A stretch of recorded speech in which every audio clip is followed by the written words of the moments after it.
that are outside of GDQ that also contribute to this. You know, there's a whole discussion to have around that.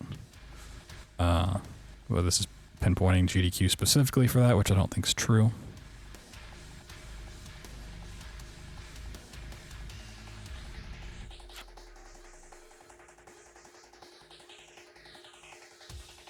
Yeah, yeah. True. SM64 should be ran at top level on VC. There's no reason to play it on the fastest platform. Well, not to play it on the fastest platform. True. Fast version should be played.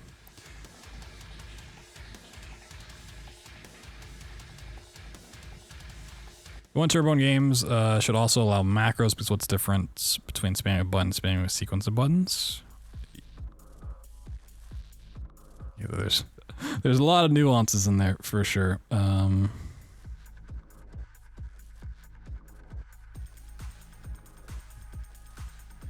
It's hard to go into. There's a very slippery slope argument to be made. Because if you allow turbo, it's like, oh, you know, why not allow macros? It's this turbo. But then you just write an entire script that runs the game for you. Yeah. SMG1, Super Mario Galaxy 1.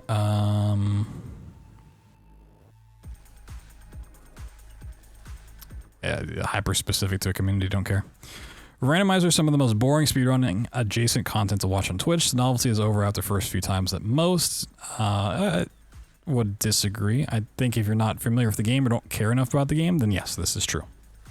Right? If I'm gonna go watch Super Metroid Randomizer, I don't care about it, so yeah, I'm gonna find it to be pretty boring. I don't think it's the most boring. I think there's definitely more boring.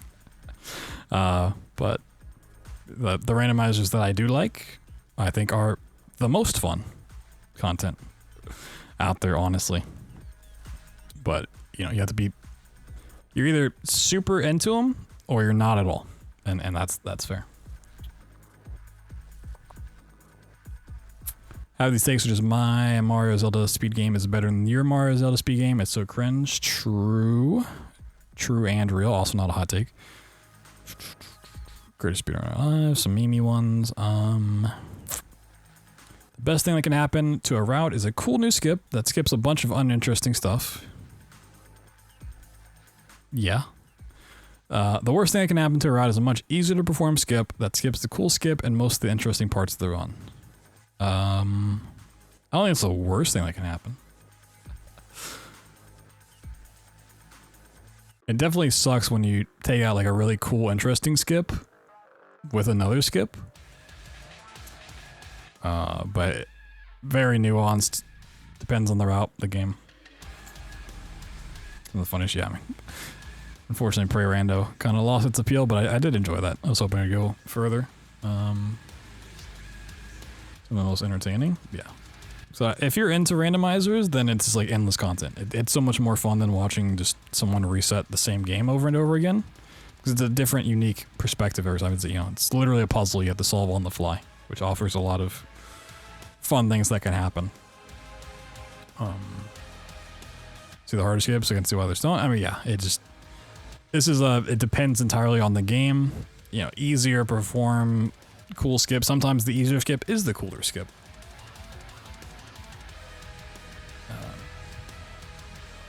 I'd say the worst thing that can happen to a run is the game gets patched and there's no way to down patch it and you have to watch cutscenes for 10 hours. Should be allowed to cheat once per run. True. Glitch, clip, zip, and skip-based speedruns will always be less interesting to watch than those where the player plays the games as intended, but executed with precision to maintain the quick pace. I mean, I don't think that's a hot take, because that's the take that 95% of YouTube comments have. But it's definitely a wrong take. Shorter speedruns are usually more entertaining. Yes, but it depends on the time. Under a certain amount, it becomes the opposite. But the sweet spot for me is 30 to 50 minutes.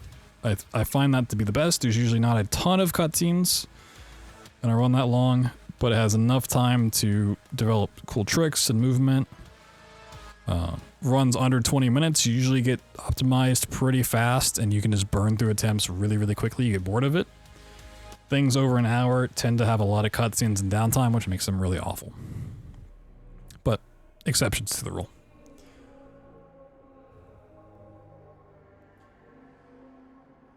Leaderboards are pretty lame. Harsh words. Speedrun.com is a terrible website. We should go back to showing our times the age-old art of primitive cave paintings. True. I think leaning towards consistent strategies for too long can make you grow comfortable with them. Okay, we got a little bit of a different take here. That you're not willing to learn a faster, better strategy. Some exceptions, of course, also comparing to nothing is dumb. I mean, this is I don't think a hot take. I definitely think this is a thing that happens, you know. You find a consistent strat to be better, and you never get to the point where you want to push for a higher time, so you don't learn those super risky YOLO strats. You know, it's a problem that happens. It just depends on what you want out of it, you know. Do you want to spend 6 months resetting the category because you are going for a 1 in 50 drop rate on something, or do you want to, you know, grind for 2 months and get, you know, a faster, better time, or not a faster, better time, but, you know, a pretty reasonably fast time with a little bit more of a consistent strat.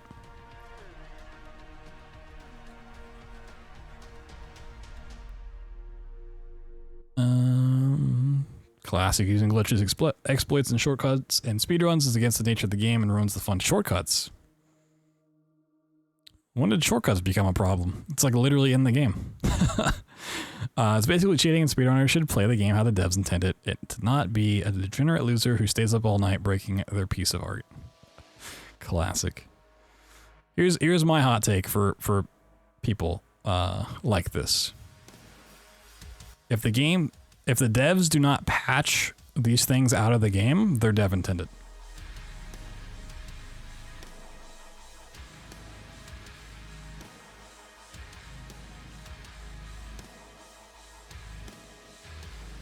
People only speedrun for profit and big viewership are the fucking worst to have ruined a future generation of speedrunners.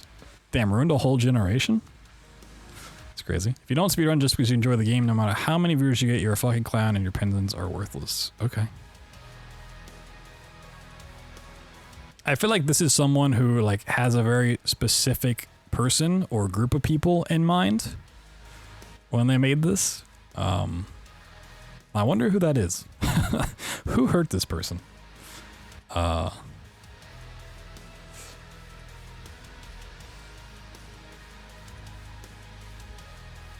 Who hurt you?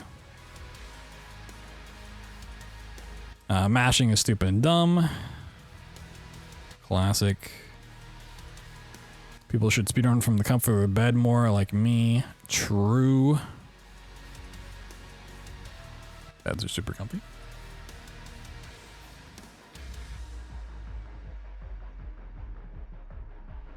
They're supposed to just, yeah, who hurt you? Speedrun streams don't require a mic, face cam, or any other kind of fancy layout. Just feed and timer splits. This is an old school purist. This person started running games in like 2008. Game feed should never be obscured by anything, including alerts, text, or splits. It's just distracting. Raw footage of the run should always be uploaded, not just the highlights. I mean, this part's true. You know, if you're uploading a run, you shouldn't chop it up. But yeah, this other part's super outdated take. This person is a speedrun moderator. No, they're a speedrun modifier. Casually run games more often and submit those times. Even if you're just submitting a time that would be on the bottom of a leaderboard, it lowers the barrier to entry and contributes to making game speedrunning atmosphere less intense.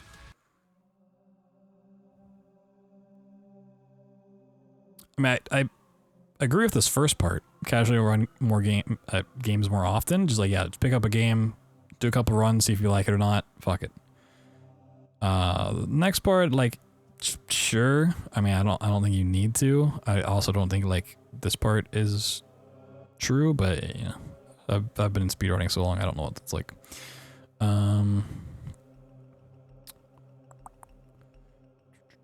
You can be number one. You can be number one in any speedrun if you're willing to put in the time, effort, brick walls, or just lack of practice and knowledge that you can work out yourself for basket community to solve.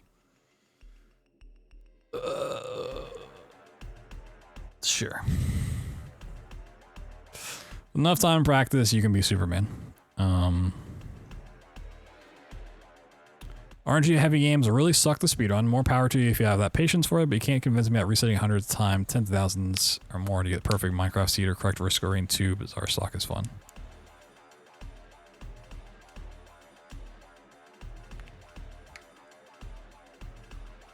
To an extent, it depends on how the RNG is factored in. Like randomizers. Randomizers are completely randomized. They're the most RNG you can ever have, but they're some of the most fun. Something like this, like, yeah, getting the perfect Minecraft seed, yeah, that fucking sucks, right? It entirely depends on what the RNG is. Something like these examples, yes, I would say is awful. Like, Amnesia the Bunker glitchless, there's a certain point where, like, you can deal with the randomness, like getting bad RNG, but it has come to a point where you have to have like perfect RNG to get a good kind of time, which does suck for sure.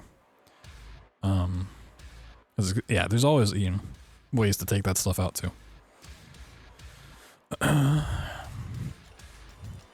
Not a speedrunning opinion, but a speedrunning community opinion. In general, people don't have a conspiracy against you to ruin your speedrunning career. Take it from someone who dealt with anxiety for years. Life doesn't work that way. I'd say that sometimes there are. Sometimes there are people that just want to see you fall. Now, do you think you should have a conspiracy against everybody? Probably not, but, you know, you never know. Coming for you, Colch. If you don't have at least one completed run for category, at least the game, then you shouldn't get a say in rule change decisions for that category.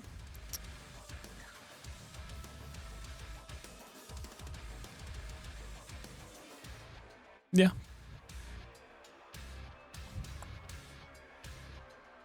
If we're talking specifically about the category rule set, yes. There are some stuff within the community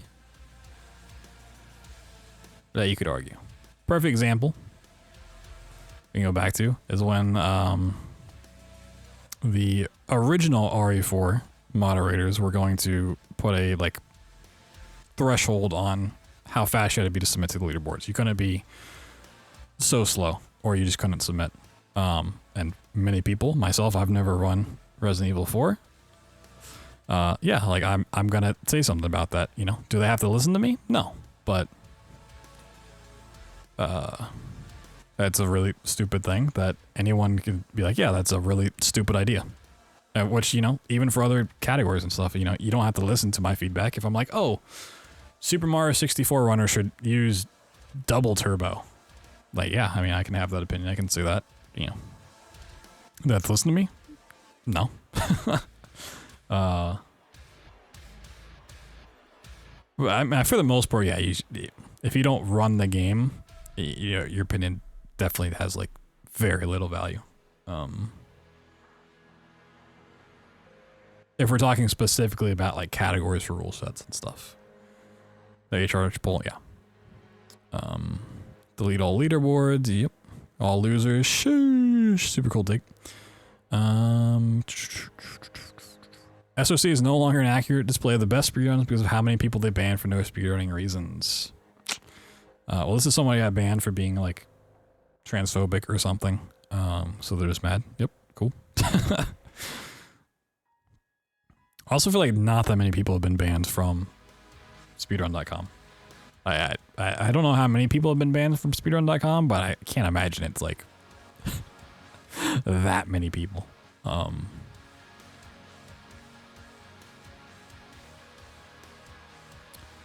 I do not find it remotely impressive when people boast about their early game times that are minutes above their PB level.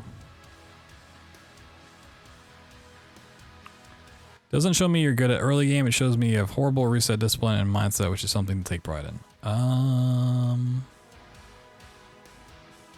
Not quite understanding what they mean by this. Is this saying like their sum of best is minutes above their PB? Is that the take? Like you shouldn't be prideful of your sum of best if you can't actually get that kind of run?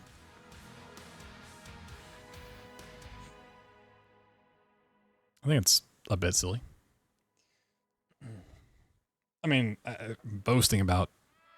I don't think anyone really boasts about sum of best, but it's usually like, hey, my sum of best is now 28 minutes instead of being 30, right? Like, IL skill in first levels. I feel like this is a very hyper-specific situation once again. About like a very certain instance. Who hurt you? Early game, mid-trash, late game? Yeah, like... I mean, if you're good at one part of the game, you know, you can be like, hey, yeah, I'm proud that I'm good at this part, but bad at this part. Gold splits in the first 25, reds all the rest straight down. I mean, I don't necessarily see the problem with that, personally. Maybe a bit of a hot take there. How many quotes this has, because every speedrunner thinks their opinions on other games actually matter.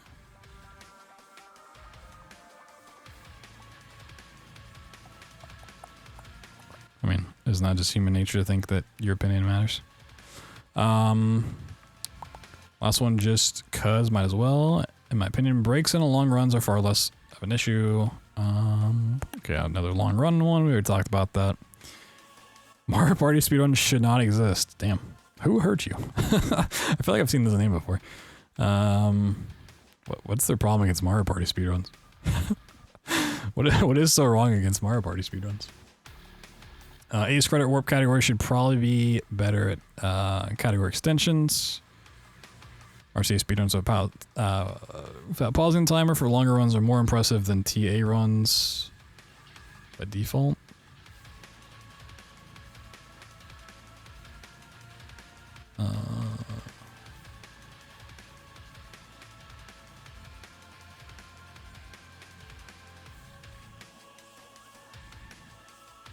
I'm not sure I get that one. Mario and Zelda games get way too much attention. I mean, that's a super cool take. That's a frozen take. That shit's been in the freezer for years.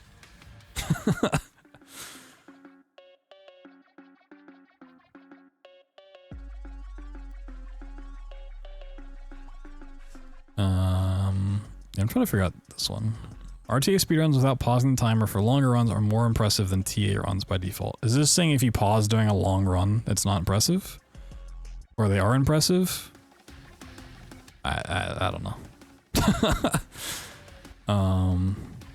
As long as you're playing the game fast, you're speedrunning. You don't have to use accepted routes unless you're being competitive. If your goal is to run a 10-hour game in 4, that's still a speedrun, even if records like 110. Yeah. I mean, super cool tick.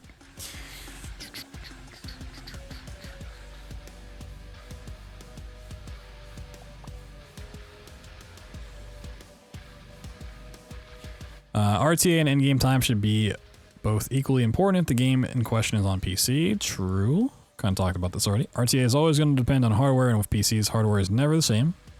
Sure might only be a minor difference for loading zone, but major difference for several. Yes. This is a very complicated issue because of timers and loader movers and just, yeah, like, there's not a good solution for a lot of these in-game time abused tricks. There's just not.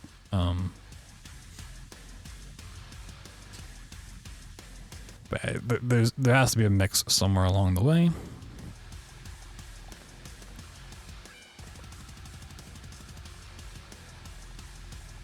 I guess it's like raining outside, and I was like, for 11:20, I feel like my room should be way brighter than it is.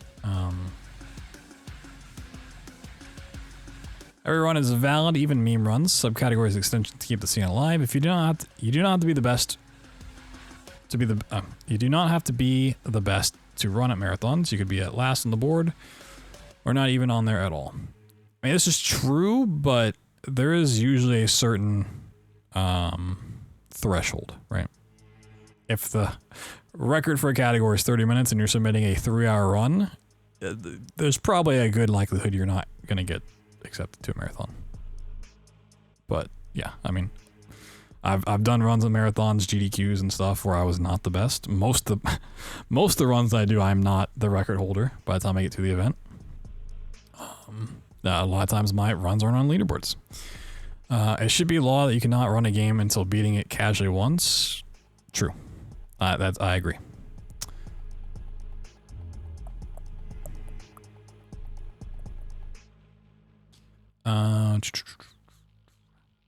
Consistent and entertaining. I mean, it entirely depends. Like, you have to be, two people submit and someone has a vastly faster time, then yeah, they should do the run and the other person be on commentary. It's typically how it should go. But, if you're the only one that submits and you're 2 minutes off of record, yeah, perfect fun. We should stop glorifying and start actively discouraging speedrunners setting grandiose overnight challenges for themselves. Okay, there's a lot of long run takes, apparently. I didn't realize this was such a controversial thing. Take this in turbo. Alright, my new hot take. If your run is over 8 hours, you're allowed to use turbo. Anything under 8 hours, can't use turbo. You can pause over 8 hours, but you could use turbo. For the most part, 90% are the most boring categories, both to run and to watch, especially 3D Marios. Okay, I mean, this is... you could have replaced any percent with 3D Marios. 100% disagree. That's a hot take for sure. Do not agree one bit. Submitting every single PB, regardless of time saved with SRC, is a waste of both your and verifier's time. If you want to archive your achievements, there are better and more efficient ways to do it. I would say the mods should have a threshold where, if it's a well-known person in the community and it's not a super good time, then they should just instant verify it anyways. And should not be wasting time on it. Also, you're not really wasting that much time submitting PBs. 7:59:59 is some of the best.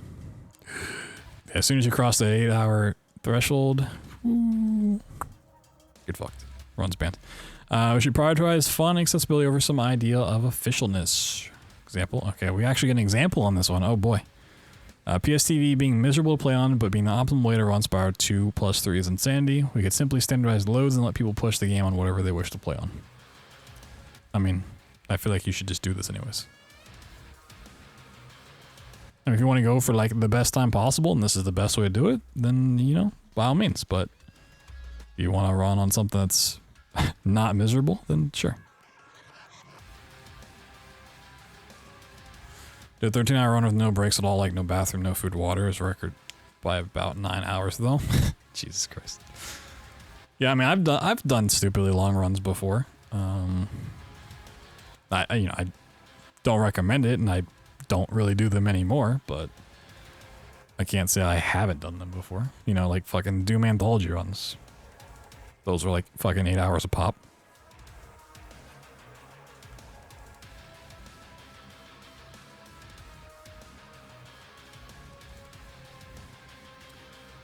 Bowser's Fury is a good speed game, and people never get a chance because it's not a scroller when it really isn't. Besides 100% no amiibo, the cycles are frame rule. Okay, hyper specific, don't know. Glitches are cheating. Backfire. Retort. Aisles in any game are easier to grind. It's just that less people do it because it has less audience retention. I mean, that's just super true because aisles are 30 seconds as opposed to 30 minutes. Yeah, I mean, I think less people do it because it's one level instead of a whole game. I mean, the first part is just literally true. a shorter category of something is going to be easier to grind. Just, that is fact. Kind of surprised I haven't seen more IL takes. If you try to illegally download a game early just so that you can be ready to run it the day it officially releases and boast about the time, it's more pathetic than anything. Congrats on having a good time on the game that everyone else has for maybe a day. There's another one, I want to know the situation. I want to know the drama behind this. Like, how often does this happen? That people illegally download a game early, which, like, I don't even know how you do that. I mean, there are instances I've seen where people get early access to a title, play through it, and then they're already, like, doing runs and stuff before, you know, because that's just what they want to do. They played the game early, and they want to look for stuff. You know, I did that with, did I do that with the game? Oh, I've definitely played games early. I don't know if I looked in the speedrun stuff for it. I think I did that somewhat recently. I mean, it sucks when you're like waiting for a game to come out that you want to play and speedrun and do that, and you see someone get early access and they're already doing stuff. But, you know, I mean, yeah, if you're illegally downloading a game early to do that, then yeah, super cringe. But like, some things are just hyper specific. Yeah, but I want to know the context behind something like this. Like, saying their system to New Zealand to get games too early. Interesting. Yeah, and most leaderboards that, you know, don't open because of embargoes stuff. Zelda was leaked like 2 weeks early. Oh, maybe. If it's Zelda related, then yeah, it makes sense. I can see where this is coming from then.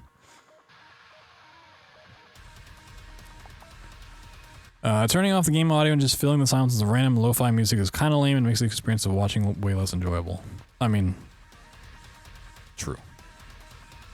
I do think if you turn off the game audio and just play music, it does make the run less enjoyable. Just, sure. There are definitely times when I try to watch a run, I'm just like, okay, this is some weird audio thing. Like, honestly, it completely the opposite of this problem.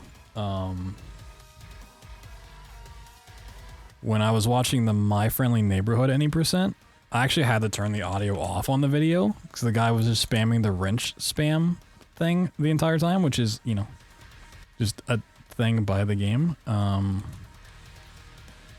But it was so annoying, and he just kept spamming it. Just the... That might be this one. Turn off my audio.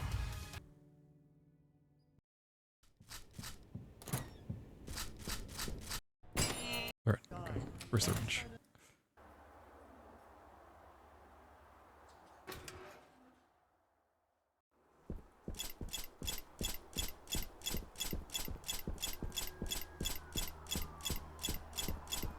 Like this, that for like 15 minutes. I was like, I literally can't do this. Like, it's fun to flip in the game, but even if I do runs, like I catch myself doing that, I'm like, I have to stop because people will turn off the audio or leave the stream. It's so annoying. Yeah, it is you. It's a little bit weird. There are times when I've like turned on music because I just get tired of watching the cutscenes or hearing the in-game audio and I don't really need it. But I typically have that just muted on stream. Like I have it, my Spotify and stuff separated, so I can turn on music and turn that off for you guys, and you know I can listen to it, enjoy it, but I don't have it coming through the stream. I love glitchless 100% runs. It sometimes can be more interesting than 90% in some ways. I mean, if you like what you like, not a hot take. Sometimes it can be more interesting. I think usually it isn't, for me personally, but funny wrench noises, 10 hours. Gone wrong. The most important people in speedrun communities aren't always the top runners of a game. As a bonus, the value in speedrunning isn't competition against others. It's about bettering yourself, achieving personal growth. It's translated attitude to other things. I mean, true. I would agree.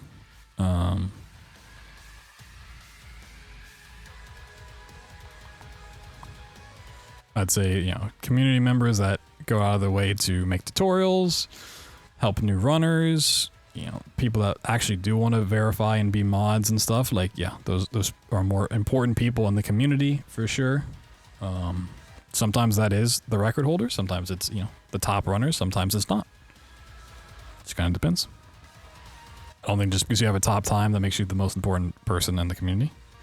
In fact, I've literally banned record holders in my chat for being obnoxious and like not being helpful and being pieces of shit. They're like, all right, like you have the best time in the world, but you're being the most obnoxious person. Like, get out of here. Mario games are boring. Whoa. Hot take. Mario games boring? No way. Small group of moderators players are intentionally stifling the growth of speedrunning as a whole because lowering the barriers to entry would jeopardize their dominance on the leaderboard. Once again, very specific situation that I want to know the context. I think if you tweet something like this, you have to provide the context behind it. This is a hyper-specific community that I want to know what it's about. I want the deets. Yeah, what game does this person play?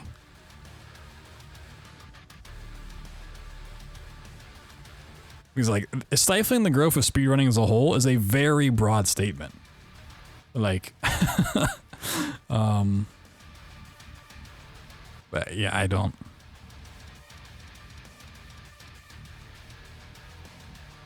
Yeah, I don't know. Just need to add people? Yeah, just get it all out, you know? Movement is more important than learning the hard tricks. Ooh, that is a hot take that I mostly disagree with, because it entirely depends on the run and the route. Because if you can't do the hard tricks, it doesn't matter how well you move if you just can't do the run. Right? If you can move around the map fine, you know, take the best angles, maybe it's like bunny hop or something, like that's great. But if you can't pull off the hard tricks and you just can't finish a run, then the movement, it doesn't mean anything. I do think movement is a very undervalued thing to work on when there are really hard tricks in a run. But movement typically is like the last thing you optimize. It's what separates someone in 5th place from someone in 3rd place in the 1st place. Usually at that point you can do the hard tricks, but a lot of time can be saved in movement, but you have to get past the hard tricks first. So late game, top times overall, yes. For the most part, the opposite. That's what I would say there. Super Mario 64 is by far the worst 3D Mario speed game. Oh my god. Oh my god. Hot take, hot take. Ooh, SM64 is a speed game fueled by nostalgia than it actually being a good... Oh my god. What runners have done is impressive, but the same game was made and wasn't Mario, wouldn't it be nearly as popular? I mean, true. True, true. Galaxy enjoyers... Sunshine, oh my god, sunshine. Odyssey enjoyers, rise up. People have the bizarre fear of resetting it leads to takes like we should have intro skip, or we should use New Game Plus, or we should have category split for this slightly inconsistent trick that occurs halfway into the run. So watch the intro, bro, ain't gonna kill you. Where to start with this take?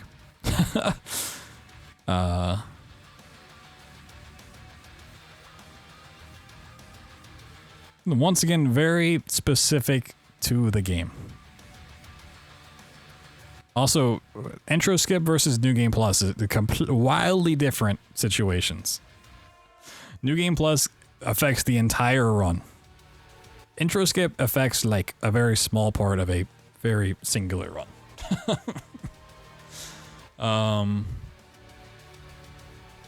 But yeah, you know, like...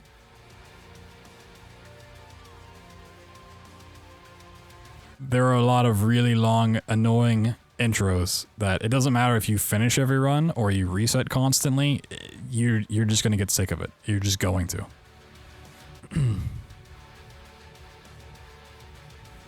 As is natural. Required to watch 15-minute unskippable intro. Sheesh, ain't gonna kill me. You're right. There's consistently too much Mario and sometimes Zeldas and GDQs. Super frozen take. This is so far in the freezer, you've forgotten about it. Shit's been in there for 10 years. Mario can be good, but it gets boring seeing 7 SMW games in one event. SM64 isn't that entertaining to watch either. I mean, super cool take. Everyone should try JRPG Speedrunner. Ooh, that's a hot take. I disagree. I used to think it looked boring, pointless, and told myself I'd never attempt such a thing, but speedrunning FF7 has opened me up to the magic of JRPG runs and how much of a different. This person's just trying to sell you on JRPGs. Don't buy it, chat. Look away. Look away. Don't do it. Tournaments that are just races are a complete waste of time and among the most boring things to watch or participate. I feel like participate can be fun. To watch, I agree.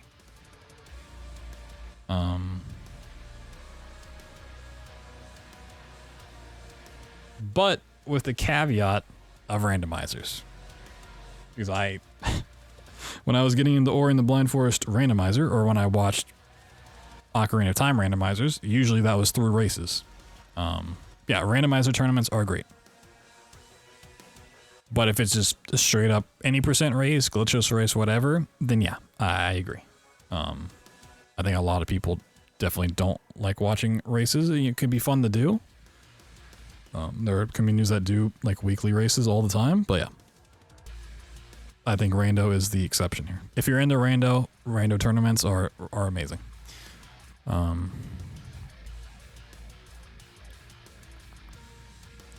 Mod the shit out of your speed game to make it more convenient, fun. I don't care. Fuck the integrity. True. Most speedrunners are horrible at defending and arguing their opinion. Huge true. Not a hot take at all. They haven't had to defend their ideas and opinions on subjective things before, and it shows. True. They're also really bad about even figuring out what their opinion is.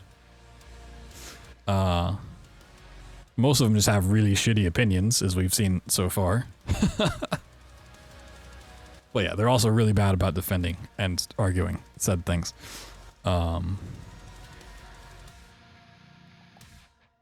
I like a long speed run, but too many people think... Okay, this is another very long run. Okay, gotcha. We're gonna skip like any long turbo takes from now on. Speedrunning is supposed to be fun first and foremost, and if you're doing it primarily for any other reasons, you need to reconsider.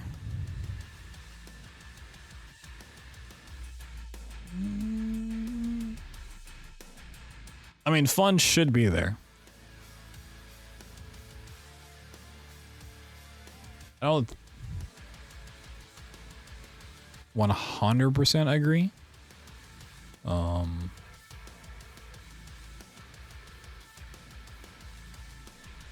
There can be some reasons to.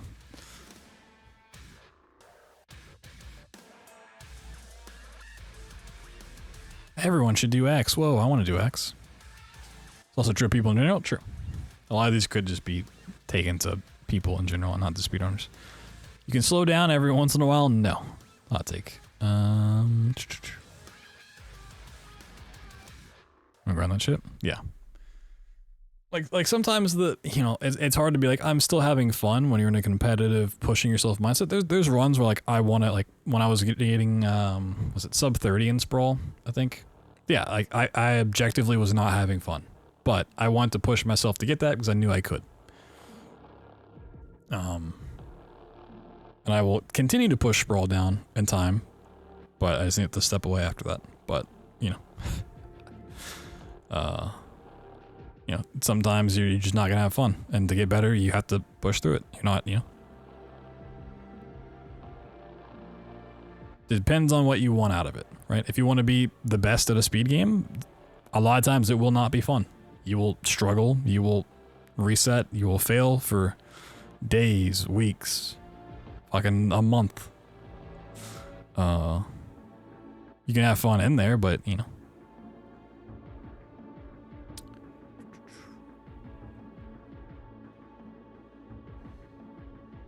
randomizers have absolutely no interest in me, and I despise when they are the primary showcase for a speedrun at an event. Damn.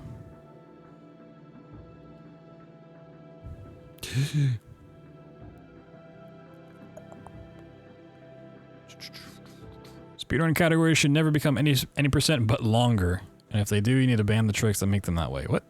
It's much better to force a longer run that follows the true spirit of the category than just cut out all the fun in the name of saving time.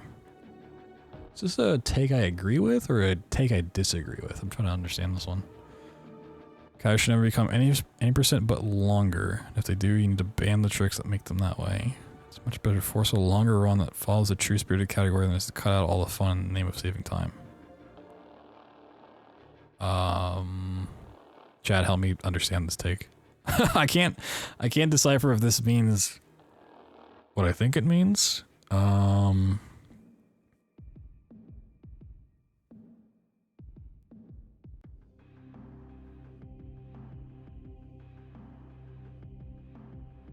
Ban glitch. I don't know if they're saying ban glitches from any percent to make that more fun, or you shouldn't ban glitches from any percent and just make a new category.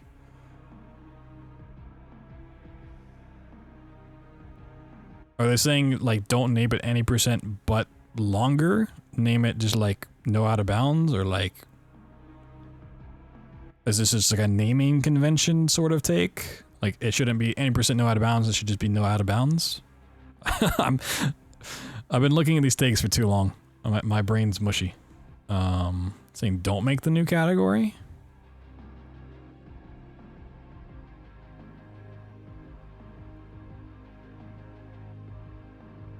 Yeah, I'm super confused by this. Maybe English isn't their first language. I don't know. Speedrun categories should never become any percent but longer. And if they do, you need to ban the tricks that make them that way.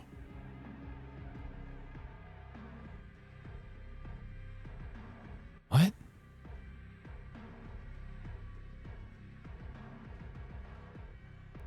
So make a new category that bans a trick, just ban the trick from any percent. Oh, okay. So it's a take I do not agree with. Okay. I'm just gonna move on because my brain simply can't comprehend. Girl Muffin's Hyperlight Drifter run sounds really cool. Yeah, I mean anything but Muffin's fucking cool in my books. An inhuman amount of time people put into some game, and not going to name a specific one because if I say some shit like Croc 2, the record holder for Croc 2 is gonna be in my mentions. Dude, just say it. You can say me. Makes no sense to me. At the same time, it could be used for honing a more practical skill. I mean, you can say this. This applies to literally anything, right? Any hobby, any activity that you want to do, someone's gonna say it's worthless. It's not, you know, don't put that time into it, right? Teach him the bunker? Yeah, potentially. I would really like for that one to get in, but we'll see. I feel like if anything, glitchless is probably the more likely Amnesia the Bunker category. But some other people submit it. No major glitches, so who knows? We'll see for sure. Yeah, it's literally anything in the world. No reset runs are dumb and a waste of time. No one should never ever even think about doing them. Okay, this is the spiciest take I've seen so far that I 100% disagree with. As someone who like almost exclusively does no reset runs, yeah,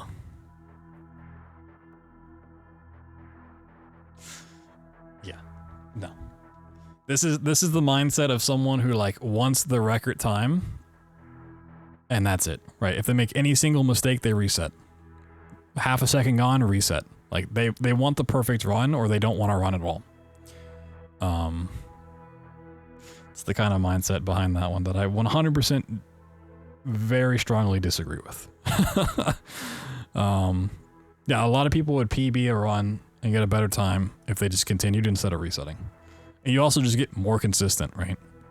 This goes back to that someone has really good times at the start of a run, but they really suck in the back half because they just never play the back half. You know, it doesn't matter if you can do the first 20 minutes of a game perfectly if you can't do the last 20 minutes at all. I think there's a time and place when you should reset if you're going for the best possible time, but for the most part, this is completely backwards. The hottest take so far, for sure. One of the few. Classic speedrunner cheat thing. Me. being part of the community leaderboard is insignificant. Doesn't matter if you just want to have fun running the game. True. Seen it 100 times. Super cool take. I'm going to say, before anyone else thinks about making one of these, read through all of these. If you see your same take, it's not a hot take. Don't tweet it. You know.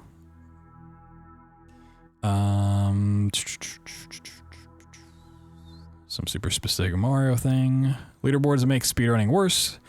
They're constantly giving runners the impression that you can only run specific rule sets, or if you do run something unofficial, it now needs to be put on leaderboards. Please just run the way you want. I mean, I this to a certain extent, people just need to learn that, like, yeah, you know, as literally all of these other people are saying, you know, leaderboards aren't the end all be all.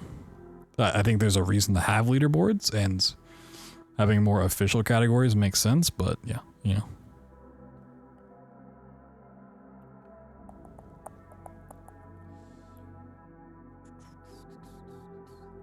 Speedrunning is fun if you focus on having fun. Sometimes. If you're focusing on viewership or making money, speedrunning becomes infinitely less fun and not genuine. Depends. Sometimes you can do both. Sometimes you're like, this isn't a super fun idea, but it results in viewership. Like doing something very stupid like a Doom anthology run. That is a run that is really not fun to do. It is challenging and like it was an interesting experiment to do. But it was good viewership and stuff. It was still very genuine. I still put everything I had into it. Still tried my best, grind it runs. Had some fun in the process, but like, you know, you don't have to have fun 100% of the time. People who discover skips that skip a colossally huge amount of the game ruin speedruns. Ooh. There's a glitchy sweet spot that gets ruined by these. Elden Ring wrong warps, Sekiro air swimming. Okay, this is a very... this is a Soulsborne runner. I found him. That long-ass running section in Dark Souls 3. Yeah, this is a... You can skip the game, but don't skip too much kind of person. If you have an auto splitter on your speed game, it just force everyone to use it. I want to know what this example is, but I don't want to click on it. Yes. I feel like most people just use it anyways. I am curious what this example is. Okay, it doesn't tell the game. I don't know. It's a weird situation, but I mean, if someone's gonna submit to the leaderboard, like, yeah, you could definitely make that a thing. You know, the run must have audio. It must not have missing footage. It must use the thing. Sure, fuck it. Who cares? It's the person who discovers the like they did it. They caused the problem. Amount of prey runs that have rejected because the runner manually paused or split instead of using the loader mover. Sheesh, you're probably the problem. You are the problem, life. Like, how dare you? Yeah, I mean, that's also like a learning thing for a lot of people getting into, like how to set up the auto splitter and shit. Like, it's not hard as someone who has a lot of tech knowledge and has done it many, many times, but if you're first speedrun and you don't really know how live split works at all, it can be confusing getting that set up and working. But most people, I think, tend to figure it out. Too many people try and make a full-time living off streaming speedruns when they haven't earned the right to yet with their audience size. I mean, there's truth in there, but I don't earn the right to yet. I don't think it's the right way to say it.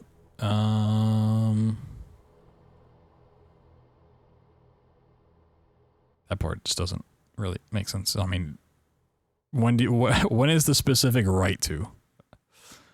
Like what's the perfect audience size? Yeah, it's also just purely specific to, I mean, not specific to speedrunning, just streaming in general.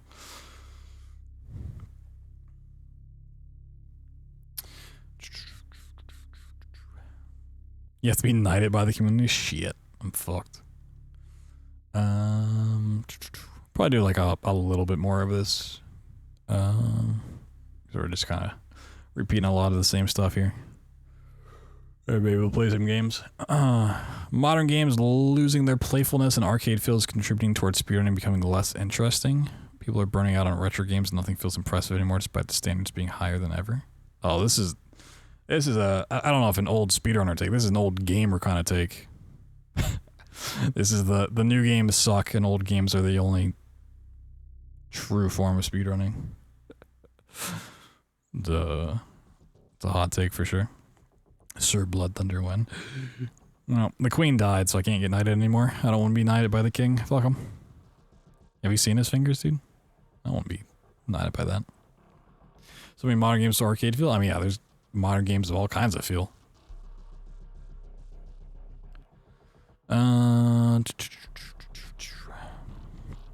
The phrase incredibly precise is so overused to describe speedruns that it's become cliched and doesn't even apply to most cases when it's used. I mean, I think this is just true of anything in speedrunning.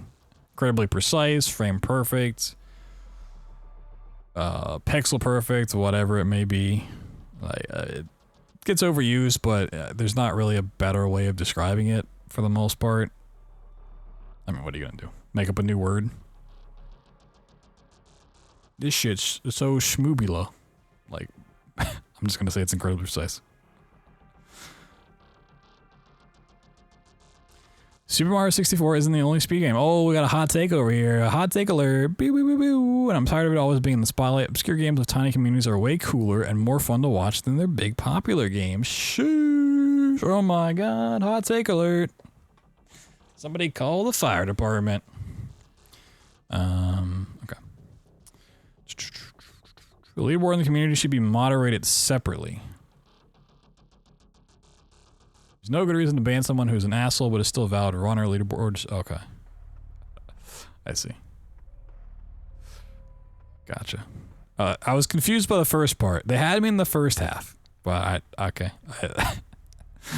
Not enough people are screaming. True. Speedrunning has an ableism problem. They just don't want to admit it. I would imagine this goes back to like turbo and long breaks. Speedrunning a game with no likes, with like no runs, is infinitely more fun than playing a game with like a billion. Super specific, down to what you like. Right, just playing the most popular game, yep, maybe not the most fun. Running a game with no runs is not always better. I've done plenty of runs that have never been run before, and they suck ass, and I don't run them anymore. Bonecell's permaban from AGDQ should at least be acknowledged. Yeah, you know, permaban maybe should be revisited, but hot takes, yo, Muffin, what's up, dude? Yeah, looking at some hot takes. It's been fun. We've had some interesting discussions over it.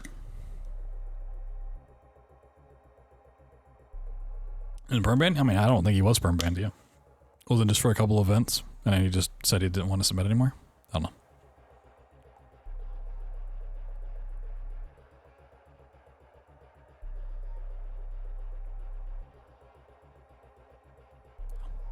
Well, it's been acknowledged, so there you go. RCA speedrun categories over 12 hours. Okay, another. Jesus Christ. I really did not realize long speedruns were this controversial. How many people are even doing long runs? How many of these are there? Why is this such a controversial thing? Like the turbo thing, I get. I do. There's a lot of console games where turbo like changes things. It's been a hot topic for years. I apparently just don't know these long runs at all. I just don't see them.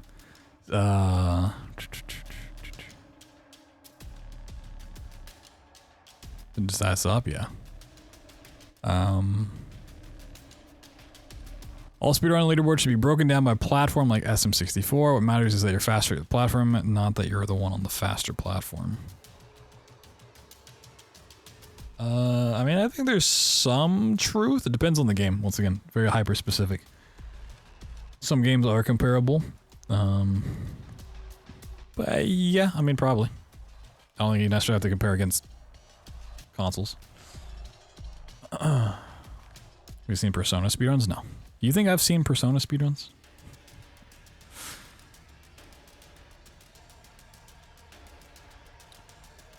Everyone should try speedrunning an RPG Maker game. Get out of here trying to sell us on shit. Most of the vocal members, moderators, and authorities in the speedrun community are more political and cannibalistic than competitive and authentic. Alright, who hurt this guy? Place your bets. What community hurt this guy? Winners keep winning, improving, and helping new runners learn, while narcissistic virtual signaling losers hunt for anything. I'm just gonna read it. I'm not gonna click on it. Winners keep winning, improving, and helping new runners learn, while narcissistic virtue signaling losers hunt for anything wrong they can find with winners or make it up if they can't find anything. Losers parasitically cultivate low-effort attention for themselves without ever needing to be good at the game, and at the expense of winners' serious hours of hard work building their community authentically. Most highly competitive, high-tier runners who play a relevant game and are there to win, rather than to create a coddled far-left echo chamber, become taboo to associate with because the social circles surrounding them are full of envious, uncompetitive attention seekers. People who run Speedrun.com and GDQ are more concerned about optics, the will of the mob, and being politically correct than competitive integrity, truth, and skill. Speedrun community, while containing some very serious competitive players, is not competitive. Jesus. Oh my god. Okay. Gotcha.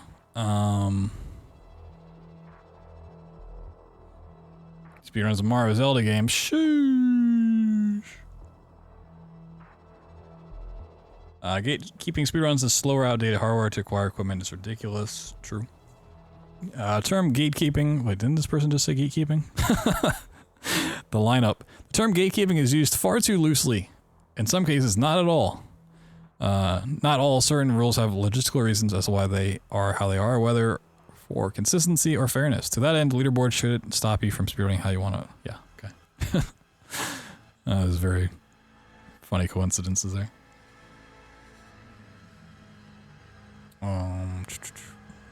Lots of runners waste time grinding to save whatever that is percentage of a second in a single room when it's never ever going to make a difference in their full run time. True.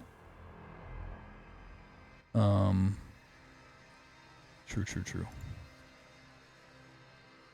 Person complaining about complaining. Whoa. Let's complain about them.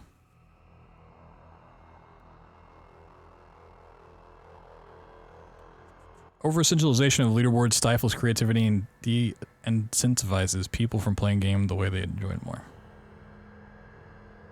I think it can, but doesn't necessarily mean it does. Spiciest take so far? Wait, where was it? There was one that stood out not too long ago. Where was it?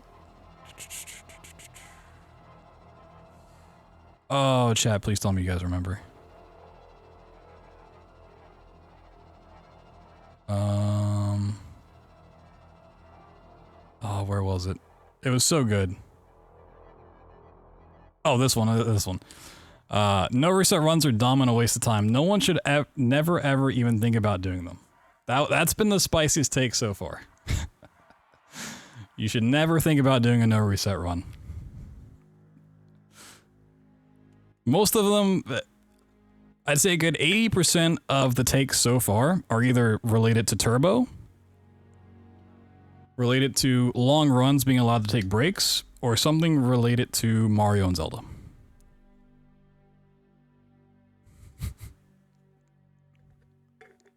And then the other like 15% is like leaderboards don't matter. And then like 2% is just like your typical, they got banned from a GDQ event or a Speedrun.com or from a community and they're upset. So they can't say slurs that they want to. It's very silly.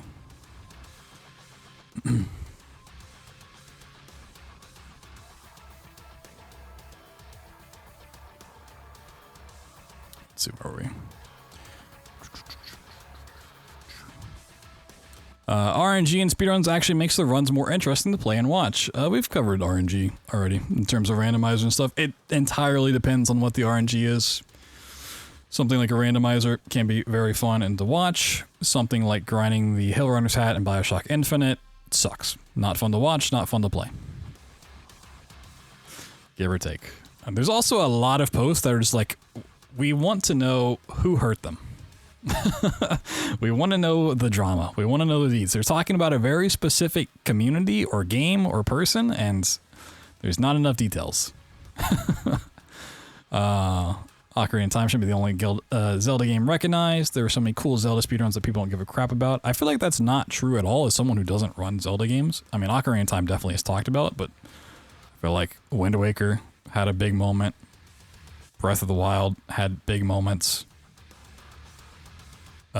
Majora's Mask, Twilight Princess, like a lot of them still get talked about. Speedrunning modern AAA title games is the best because they have the most in-depth systems in gaming to strategize with, mess around with, break, glitch, and develop tech from.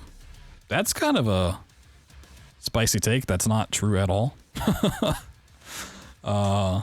Yeah, that's once again very, very specific to certain games, right? Like there are indie games that are doing more mechanic and in-depth things than certain AAA titles. Depends on the game.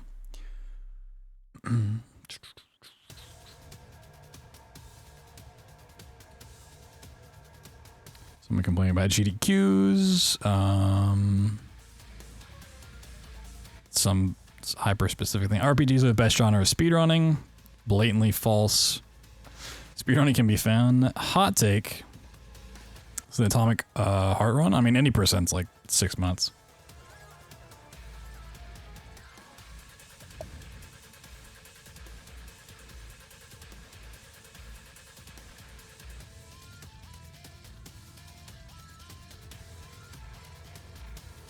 A little bit about speedrunners hate the game they play that I've seen so many viewers hold is so overdone and unfunny. I mean, I'm not a typical viewer specifically as someone that does runs. I mean, there are speedrunners that hate the games that they play, but they still play them because they want to play them. There are certainly ones out there. I don't think it's rampant.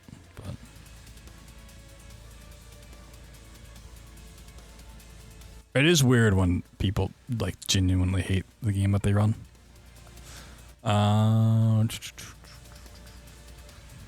Credit warps do not count as beating a game. Kind of a little spice on there.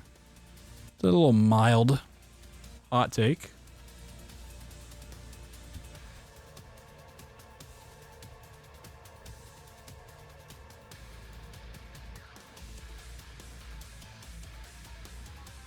So credit warps have separate categories. I mean, there is that as well. I think there is something to be said about it, but I mean, it's like technically like not wrong, I guess.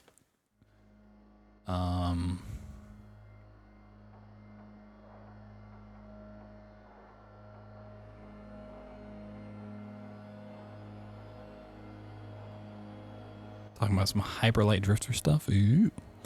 The best thing speedrunning did as a whole was creating a social outlet in the form of marathons. It's not close either.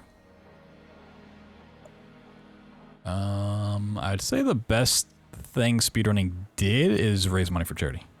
Just like as a pure good entity thing. But I guess that's what marathons do. I don't know. Sort of along the same lines. Resetting your first attempt of a new game category is dumb. Wow, this goes against our other super spicy take. They're gonna fight. They're gonna duke it out in the arena. I mean, yeah, 100% agree. Another super frozen take. This is so ice cold, it's not even funny. It's 100% the opposite of the spicy steak we've seen. Menuing is the purest form of execution.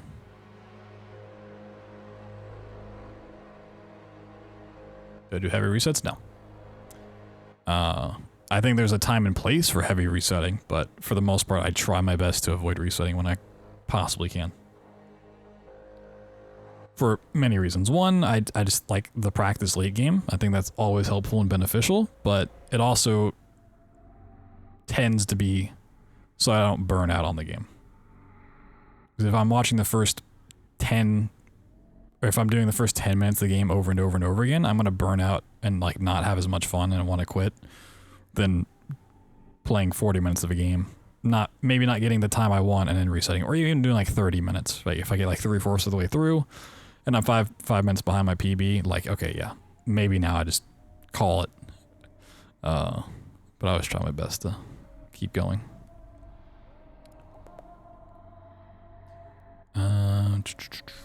Ooh, this one might be a little spicy.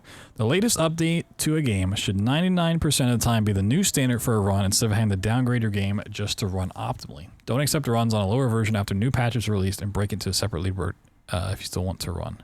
I mean, I think it should be a separate category, 100%. I don't really agree with the first part. I think there are times when, like, I wish that was the case. Certain runs I've done where it's like, I really don't want to down patch this thing. It's a pain in the ass, but a lot of times why you down patch is because the fun gets taken out of the game. It's not even like an optimal thing. It's just like the routes changed so much that it's no longer fun to play. Like if I was going to run System Shock Remake ever again, I would down patch because they took literally like the only trick out of the game, which is saving, loading, and crouch state to get out of bounds. That was patched out, and the run would basically be like a glitchless run, which I don't want to do. So it's not even like an optimal thing. It's like literally more fun to break the game.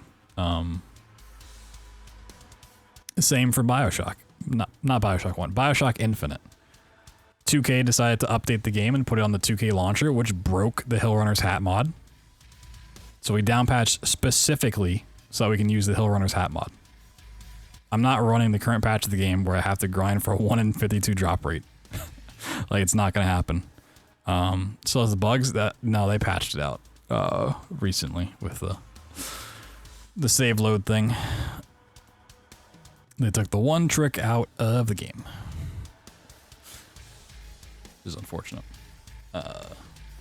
Which, I mean, the community for the System Shock Remake speedrun was pretty much already dead anyways. It's been dead for some time, but that was like a nail in the coffin.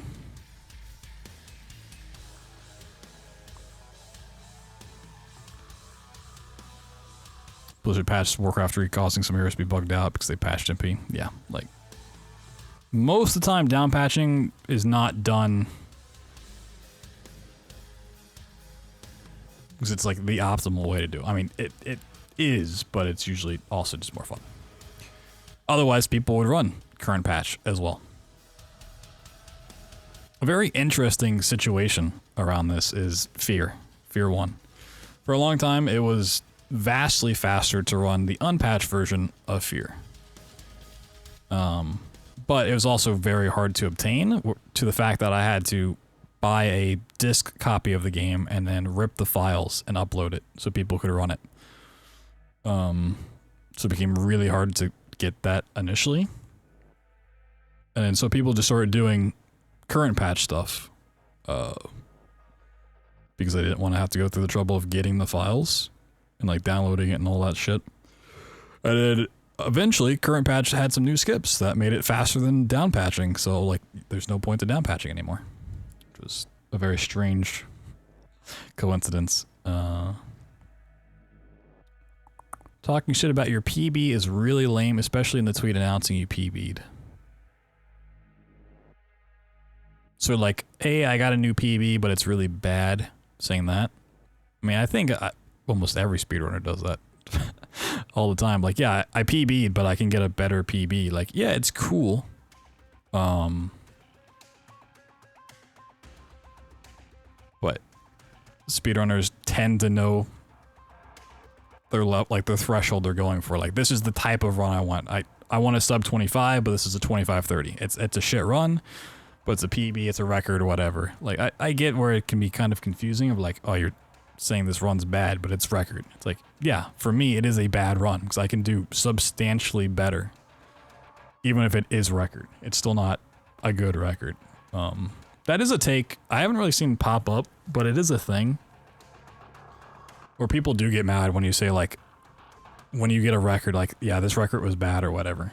Like, oh, that discourages new runners from, you're like, oh, you know, like my run's 5 minutes behind yours and you're saying your run's bad, so you're now saying my run's bad. It's like, no, for what I'm trying to achieve, the time I have in the game, this is not where I want to be. Like, for your level, where you are, what you want to achieve, that, you know, that's a good run for you. Me saying my run's bad is not saying your run is bad. Kind of surprised I haven't seen that take pop up yet.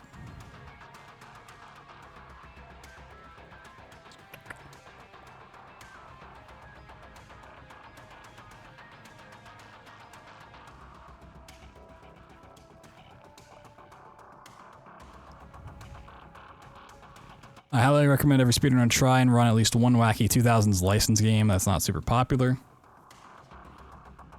I mean, I would say this not about 2000s license games, but I'd say try to run one wacky out there game. I've done it. I ran I Am Bread, right? Super wacky game that was silly and fun to run, but was outside my comfort zone. You know, playing with the controller and shit. Like, yeah, you know. To extend upon this, just try running more games, right?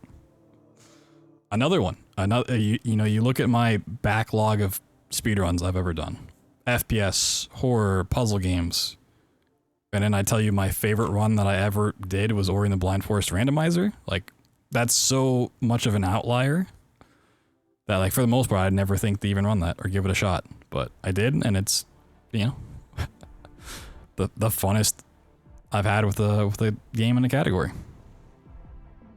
If I just stuck to FPSs and horror games, I never would have done it. Excessive quit. Okay, back to some RTA, IGT. Shit off. Excessive quit make Soulsborne games less fun speedruns. They would have been better timed RTA no load instead of IGT. Yep. Another thing we've talked about relentlessly. There's a middle ground in there somewhere that is very hard to discover and depends on the game, and yeah, there's not really a great solution to it. That is for sure. I do agree with the first part. Excessive quit outs and like load abuse is less fun overall for speedruns.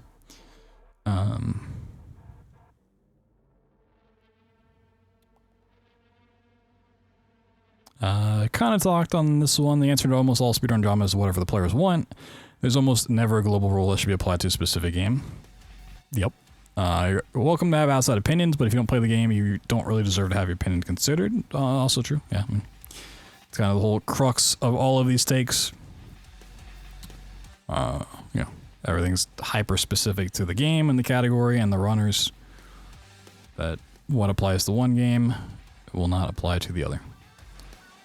Someone is learning your speed game for the first time, don't automatically jump into helping them. Introduce yourself as a speedrunner and then say to ask if they have questions. Part of the fun with... Oh. That was weird. Part of the fun with the game when you played was learning. Don't take that away from newbies.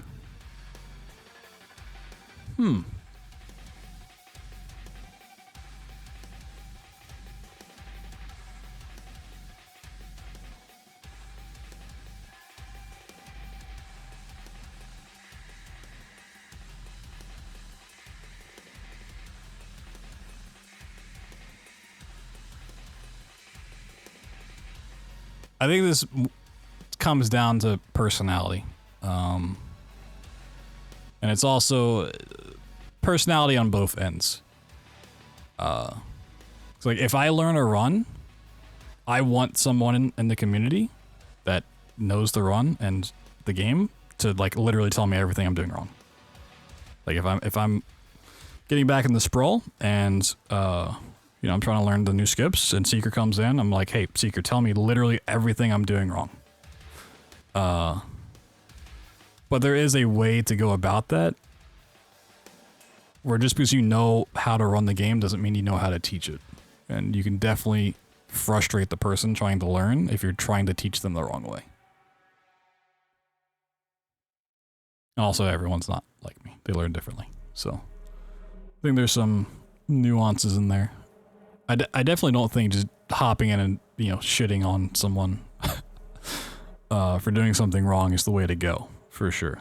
Because it's also, you know, they may not be trying to do the thing that you're doing. They might be doing a different strat. They might be doing a backup thing. They don't want to do that specific trick.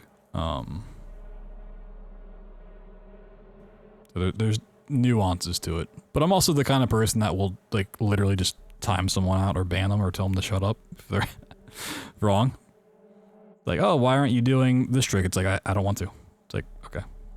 I personally have no problem with that, but I know other people aren't going to do that. Like I said, an example I used earlier, not gonna name names, that doesn't really hurt, but there's a game I was trying to get back into, learn some strats for, and the record holder came in and said, hey, have you tried doing this or that? And I was like, you know, your help is not helping the way you think it is. You're annoying me. Please stop. And they're like, I have the best time. I'm the record holder. You should listen to me. I just banned them. And I've never unbanned them because I just don't care.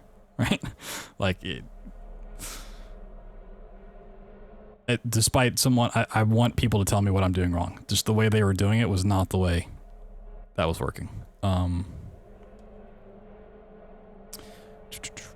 Not even, okay, not a speedrunning hot take at all, a streaming hot take. I will ban people for the littlest infraction. I do not care. I think streamers do not ban people enough. Just ban and move on. If they get upset, whatever. If they've been in the community for a long time, don't care. If you watch me play through a game casually, and I've banned long-time members, subscribers, for doing like the smallest backseating. Because I say it before, like, hey, I'm playing a game casually, don't tell me what to do. And then, sure enough, 3 hours into the stream, they're like, hey, you know, you need to go over here and collect this armor. It's like, you've been around the stream for 6 years. Like, come on.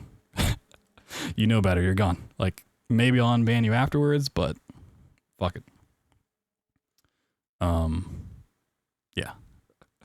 There's people that I've banned that probably do not deserve to be banned in here, but whatever. Ban some people immediately for something minor, let others have, yeah. True. It's also like, you know, if one of my mods comes in here, a long-time person I'm super familiar with comes in and says, hey, you know, you're stupid. I'm like, oh, okay. Sure.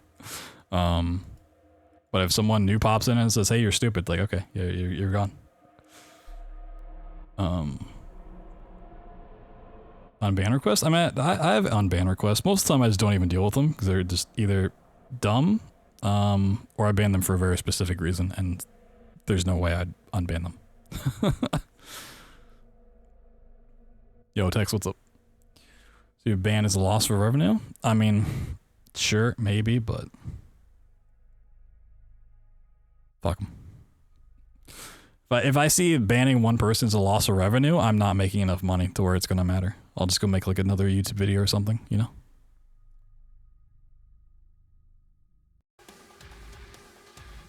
That one song was quiet.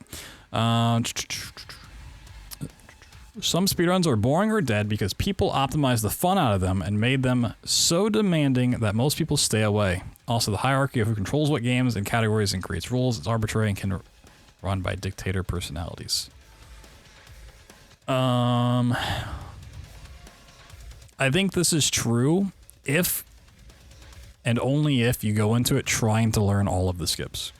Because I would say this applies to something like Mirror's Edge, where most people that want to get into Mirror's Edge try to do most of the 80% tricks, or a good majority of them, and realize that they are really fucking hard to do, and then quit.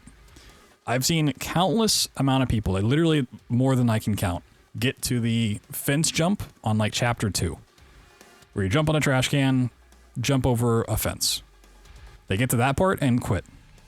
Because it's as simple as jumping over a gate, but it is stupidly hard. And it takes like 10 seconds to not do that trick. But people don't know about that route. if people just did like some alternative strats and weren't playing for the best time possible or optimizing it to every degree, you could still have a lot of fun with it.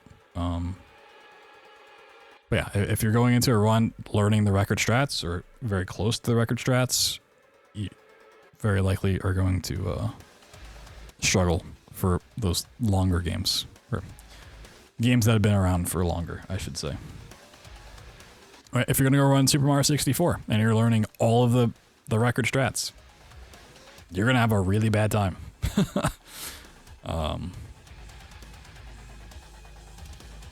Just the way it is. When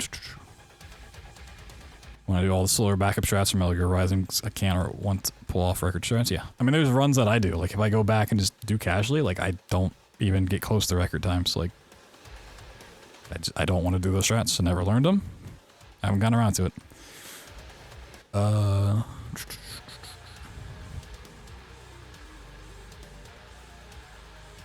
All games should be run on fastest consoles. No one should be running games on the 64 unless it's the only option. Looking at you, SM64. I mean, run on whatever console you want.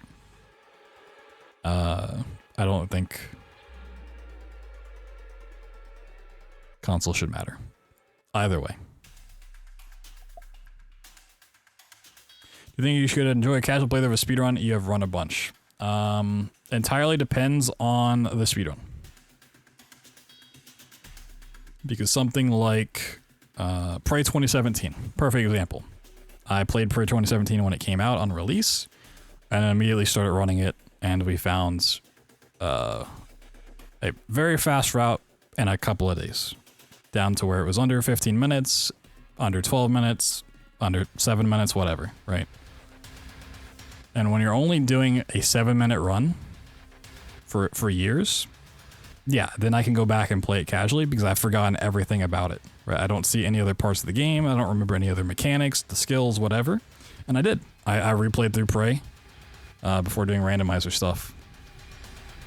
But I would say that's if I'm skipping a lot of content. Something like Amnesia: The Dark Descent, right? Still a very fast run, but it's not one I could go back and enjoy casually anymore. I still run through all the areas. I still remember the areas, especially if I've done, like I have for Amnesia: The Dark Descent, glitchless runs before. My brain just remembers too much about video games that way. To where, unless I'm doing like huge skips, like Bioshock. Bioshock maybe I could get away with, but even then, I would struggle to like enjoy a casual playthrough. It'd be a hybrid. I'd still have fun, but I won't have that same sort of first-time experience. RTSS, River Tuner, to allow low FPS tricks should be the norm, and shouldn't be shoved away into its own category. I feel like this is usually already the norm. I don't know what Luna... This, I assume, is a very hyper-specific situation. Typically, my experience is River Tuner and capping your frame rate is just typically allowed in main categories. So I'm not... Luna, if you're listening to this at any point, tell me what game that is. Tell me who hurt you. I feel like that is pretty much the norm. It's a different category? Yeah, but even that, I feel like typically it's the other way. Typically that is any percent, and then they'll have like an any percent no FPS tricks or whatever you want to call it. Run multiple games at once is less than being decent at one speed game. People that run multiple games and also are good on all of them scare me. Are the arrows backwards? I feel like these are conflicting. Unless he's saying, I don't know. Running multiple games and being good is better than being decent at one, but that being decent at one's better than running multiple games and being bad. I say just run it whatever you want. Some people can run one game and run that for years and years and years. I've never found a game that's interested me that much. And I will always run multiple games at once.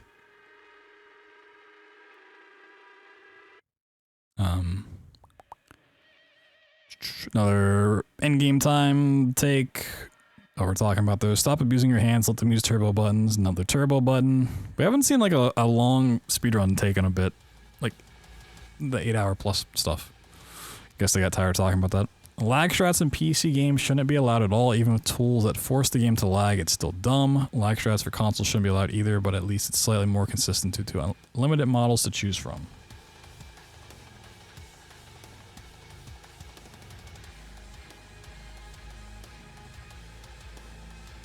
I would tend to disagree. I don't like these strats, but if you can do them consistently, then they should be allowed.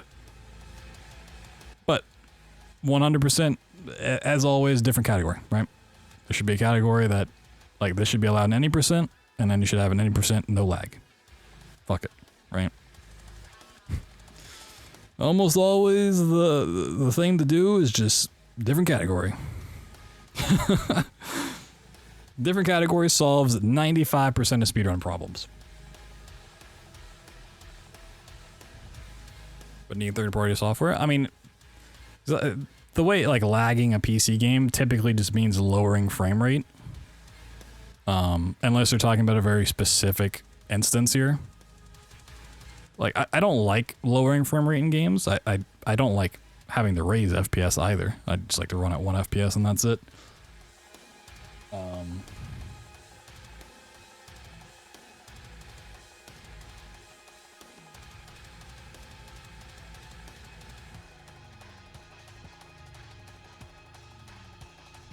But it once again, it entirely depends on the game. Because there is an instance I just thought of that I do agree it should not be allowed, which is Amnesia the Bunker. Amnesia the Bunker is already incredibly broken, but if you lower your frame rate, you can literally walk through walls.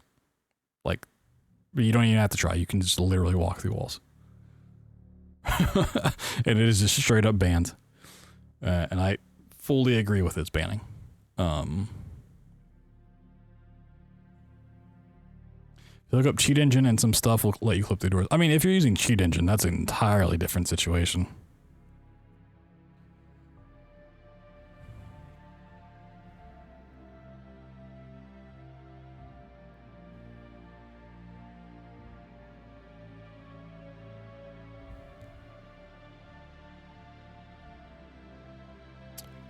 Roblox is the worst thing to happen to speedrunning. Damn. Is Roblox, what is the worst thing to happen to speedrunning?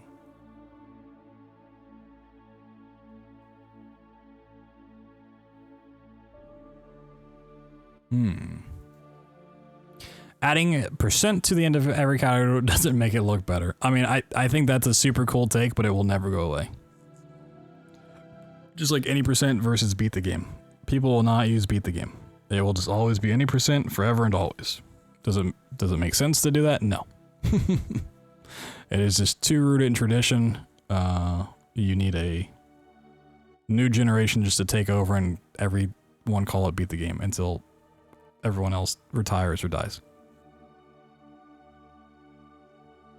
Doors and Roblox, I think, personally hurt them. Damn. Having the most world records does not make someone the best player.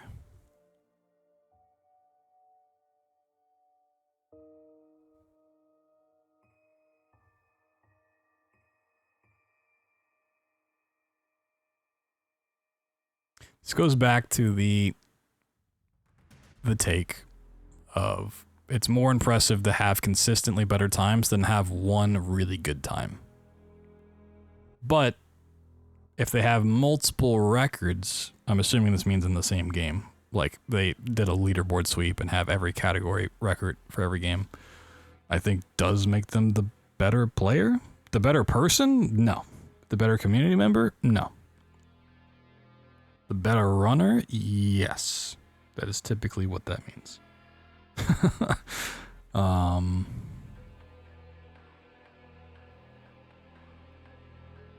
Unless they're just saying if you just have the most records across every game ever doesn't make you the best player, then there is some argument to be made there because some records are meaningless, but okay. Someone in Roblox got a lot of records and really hurt this person. I'm sorry, Joker Factor. I'm sorry to whoever hurt you in Roblox.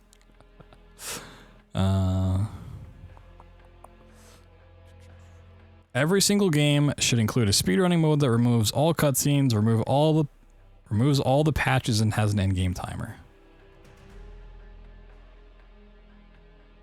This is one of those things that like sounds cool in theory, but what it removes all the patches. Sometimes patches are good. Sometimes you want bug fixes. Sometimes you want quality of life changes. Sometimes you want a skip taken out of a game, honestly. Also, I'll say this is maybe my hot take. Anytime a dev puts an in-game timer in, it should not be used. I think in-game timers should be done through LiveSplit, and specifically only taking out load screens. And then even that has some nuance to it. Most times when there's an in-game timer, it has a lot of problems. They're inaccurate.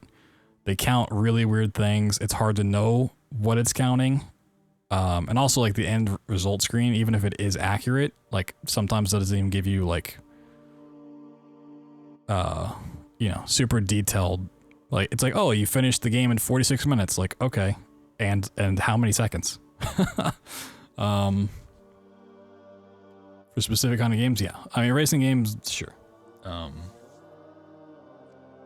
Yeah. Anytime people are like, oh, the game that just came out has an in-game timer, let's use that. I'm like, no, fuck it. If it happens to the matchup with the one the community makes, cool, awesome. But yeah, the in-game timer, I just 100% never trust, never will. Better just to make your own.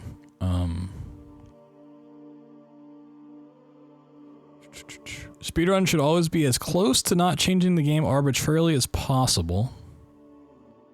Speedruns without IGT should always be timed in RTA, as that is the total time it takes to beat the game from start to finish. I don't care if the run is long or remove intro cutscene skips. What? I've read too many of these takes. These long ones, I feel like are just... Speedrun should always be as close to not changing the game arbitrarily as possible. I assume this means like don't mod the game. Speedruns without in-game time should always be timed RTA. I mean, is there another timing method? Are they saying if the game itself doesn't have a proper in-game timer, you shouldn't make your own through LiveSplit? I am very confused. I've read too much stuff, thought about too many things.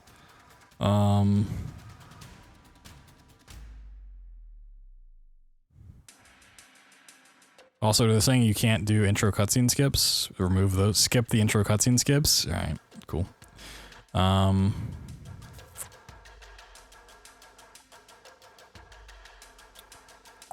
New Game Plus runs are mostly boring. You know what? I agree.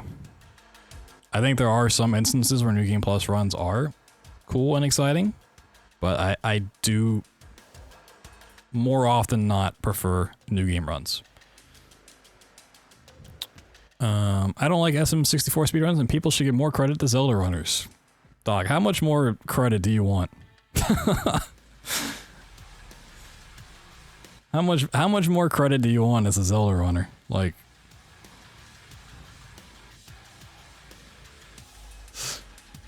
yeah, you had me in the first half. You lost me here. let me just cover up the word Zelda, and we're good.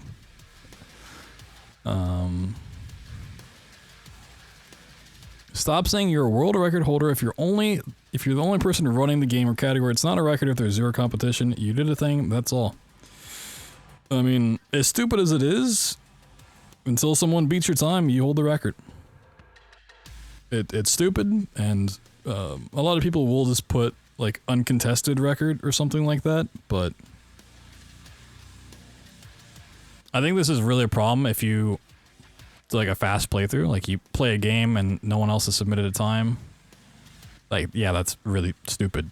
I mean, it's still technically record, but you know, if I pick up a game that no one's run, and I spend 2 weeks finding skips and routing it, and then I do 2 more weeks of getting a really good time, and I'm happy with that. Yeah, I'm 100% calling that a record. Fuck you.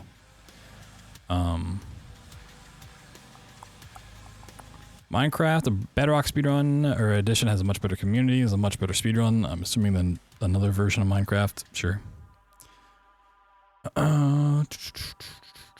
Another SM64 take. I could go with randomizers, but I'll change it for once. Games with not a... I gotta stop. Games will not... I can't. Games with not a lot of actual gameplay. 0 combat, few puzzles, mainly basic movement dialogue is fun to speedrun actually. Ooh, kind of a spicy one. I think they can be fun, and for certain communities that is definitely the case. Resident Evil. I mean, what? Yeah, I tend to not agree.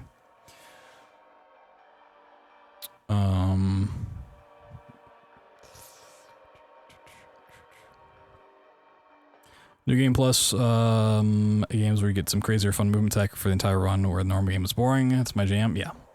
Typically what new game runs do that make me not interested is new game runs have to deal with the initial upgrade routing and like getting enough currency or points or whatever it is to like get decent stats and skills.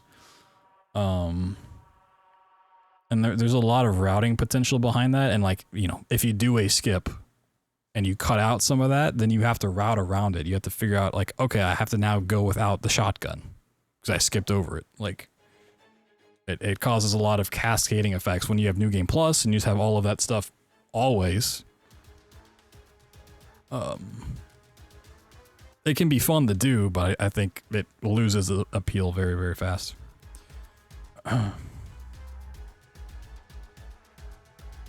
It's not a fun run? Yeah. Getting over it. I mean, I think getting over it has a lot of tech to it, as silly as it sounds. I mean, it's basic movement, but I would put this as like almost a walking sim thing. Like you're just really optimizing the way you're running around the map. And there's a lot of games that are like that are not. I mean, that's what a lot of glitchless runs end up being. For better or worse. That's why a lot of people don't like glitchless runs, because that's how they view them. When you're just running through the game. That's not true for every glitchless run, obviously, it's very different. But after a certain point, I think watching speedruns becomes a lot less interesting. Once you've seen the novelty of plenty of runs, watching grinds isn't exciting. Less so for games you run, though.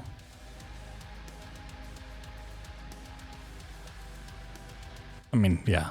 If you watch someone run Super Metroid 1,000 times, like, yeah, yep, the 1,001th time is going to be probably a little less exciting, but this is why you should watch randomizers.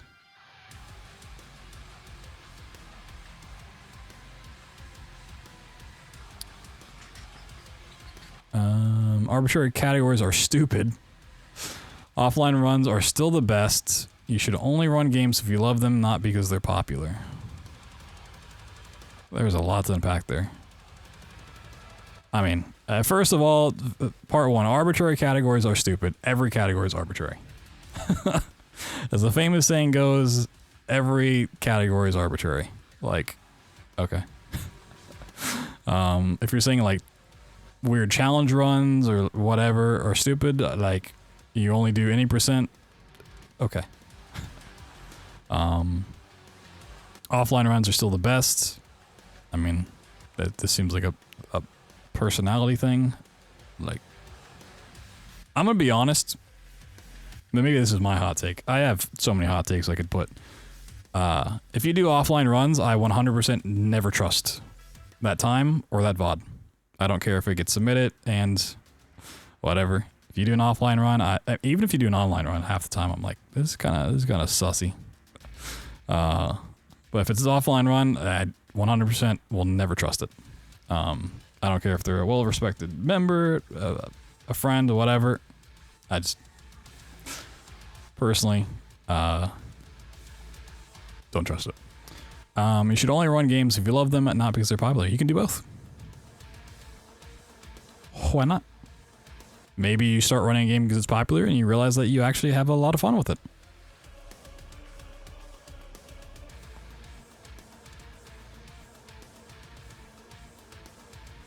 Arbitrary categories that don't finish the game are dumb.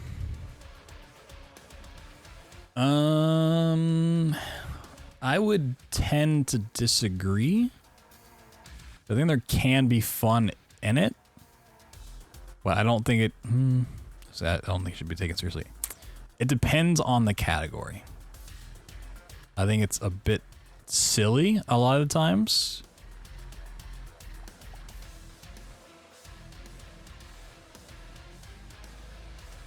Offline run typically means that you did it without streaming, you recorded it on your own, and then you uploaded it.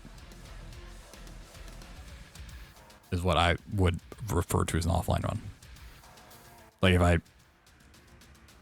just went and did a whole bunch of Bioshock runs offline and got a PB and I was recording it and I was like, oh, cool, let me go submit this. Like,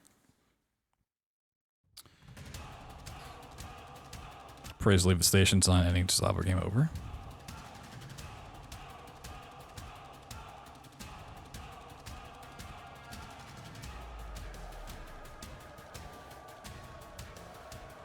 Yeah, I mean, I still don't have an issue with that as a category. I don't think it's a fun category, or it should be considered like an any %, because it's not beating the game, but there's so many other dumber categories out there. When you run your favorite game, you can't enjoy it casually anymore. It depends on the game. Sometimes you can, sometimes you can't. There are definitely runs that I've done that I will never play casually again. I just don't think there's a reason to, but yeah, sometimes you can get away with it.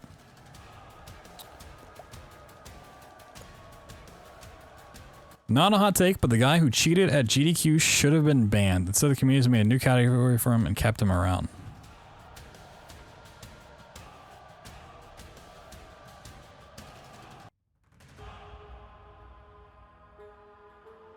I have no idea what run this is referring to. I mean, yeah, like, is this a thing that happened?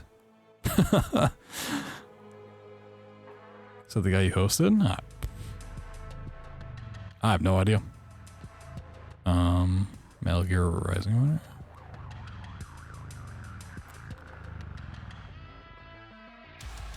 Cheater percent, woo! My opinion is the only correct one. Okay, I can't read. You shouldn't try to be the best at a speedrun if you're still grinding for another game.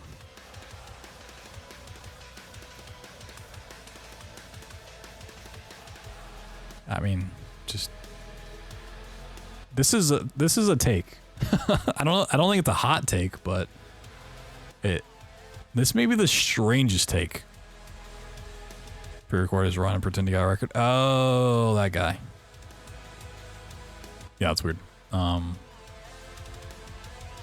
Yeah, this is just saying you can't run 2 games at the same time, which is just inherently dumb.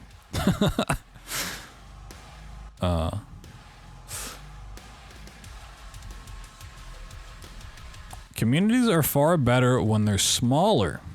Growth splinters off the community, typically into cliques, and generally it's simply far more difficult to get concise communication.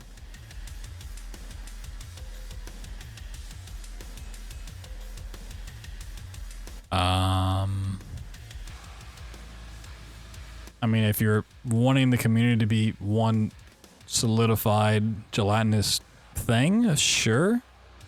But I honestly don't typically care about the community as a whole, I'm gonna be honest. Yeah, it can be whatever size it is. Please don't play a song on piano if you're still playing a different song, thank you.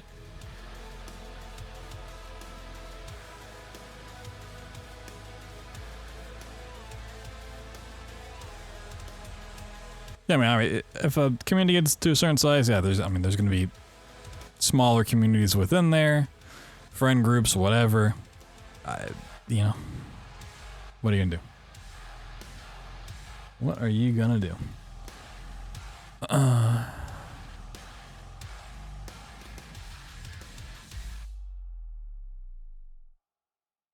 Unskippable cutscenes are a nice break breather and make speed games much more fun as long as they don't drag on. I would argue unskippable cutscenes almost always drag on. Always. I feel like these are just conflicting things.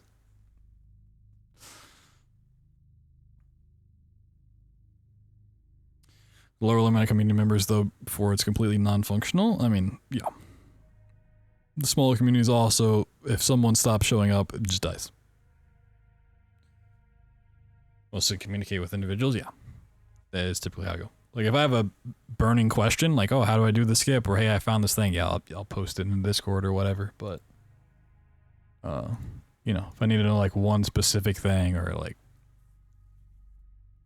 when I ask a question, I'll ask, like, a specific runner. I'm surprised how many of these there actually are. Speedrun drama videos are awesome and sometimes more interesting than the actual speedrun. I mean, that's just the unfortunate truth that people are more into the drama than, I mean, than the speedruns. Literally what we're going over. Glitchless categories are just as valid as glitch categories, and anywhere in between. No source requirement, bug limit, no major glitches, and creating new categories with new rule sets is great as long as they aren't completely arbitrary. Super cool take. Super chilled. 90% is overrated in most games. 100% all main collectibles is usually better. I mean, this part you could argue, and it's more a preference thing. This is a hot take. If you want to go like no major glitches or even glitchless, but going 100% all, like 100% is better, that's a wild take.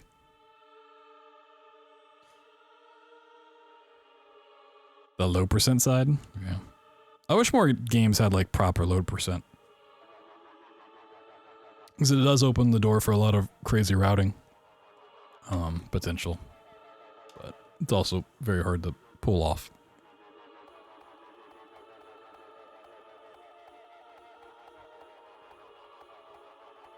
Owlboy deserves more love as a speed game. Hot take. I don't know anything about it, but fuck the game. Start and timing will almost always be arbitrary. Focus on feelings of runs in a given route over a superficial time barrier. I mean, sure.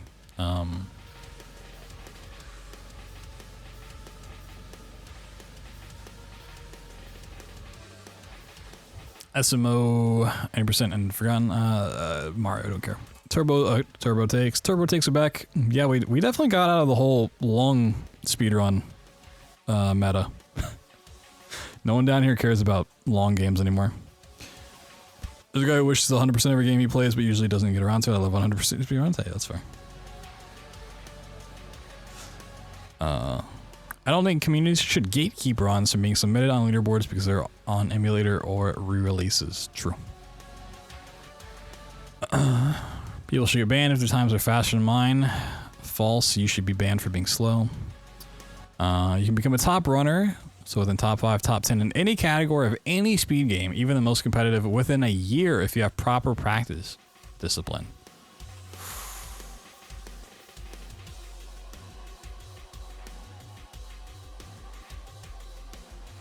A year. I think if you have 0 responsibilities, you have a financial setup, and you can put in 16 hours a day every day, sure. You're like most speedrunners who don't have the time for that? No. Most games? Sure. Most games you can get top 5, top 10 within like a month without trying super hard. You want something like Mirror's Edge, top 5, top 10? Good luck. People have been running Mirror's Edge for like 7 years and they're still struggling to get like top 5.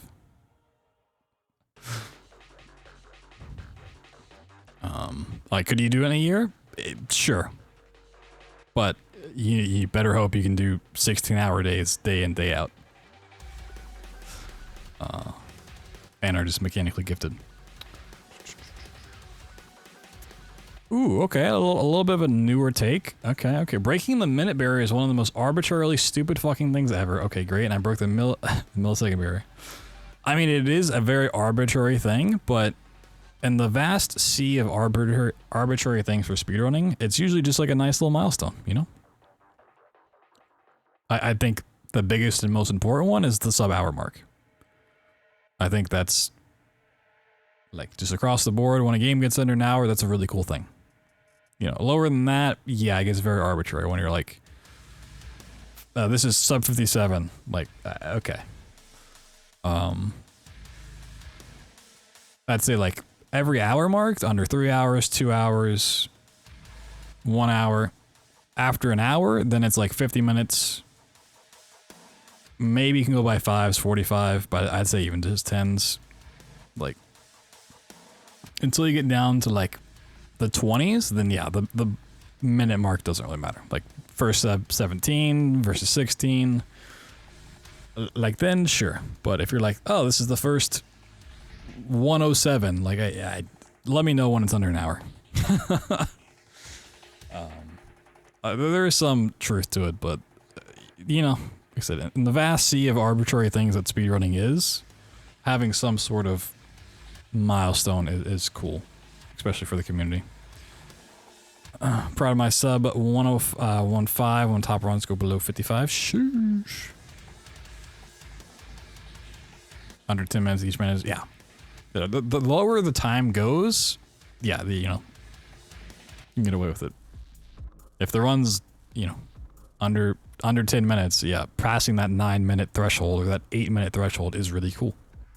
That is a very big percentage cut off. Not sure if this is a hot take that'll end me up like this, but leaderboards aren't needed to speedrun games. Oh my god.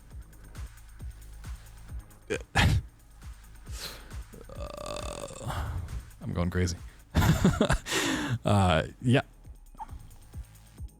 You can speedrun a game without a leaderboard. Also, putting record in the title doesn't make the speedrun video any better. That's inherently false.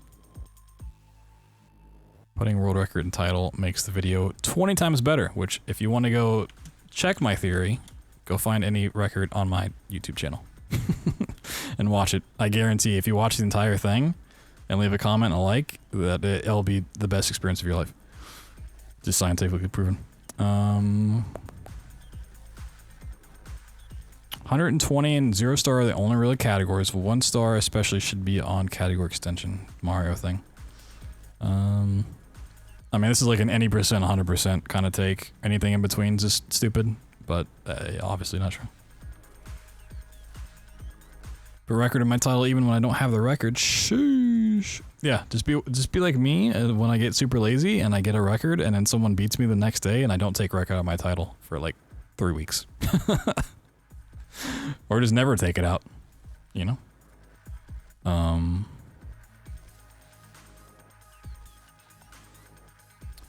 Slowly over the years, accessibility has been conflated with difficulty and steering towards anti-competitiveness. I'm all for lowering the barrier to entry, but speedrunning is already one of the most accessible competitive hobbies and casual hobbies out there.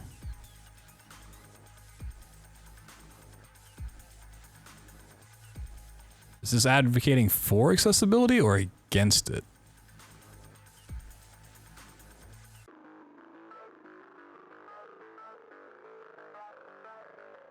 Dude, some of these takes, I honestly don't know what they mean.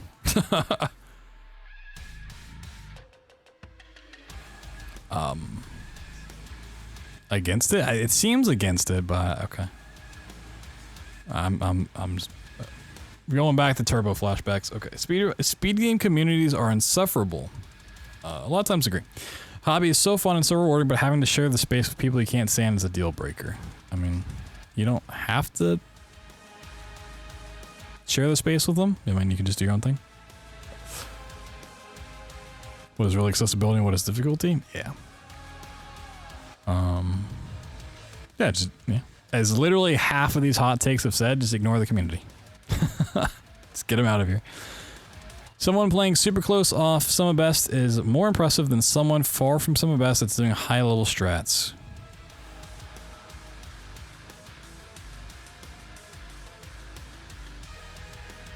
I get what they're saying, but it sounds like two people doing the same strats, but one's close to some of best and one's not.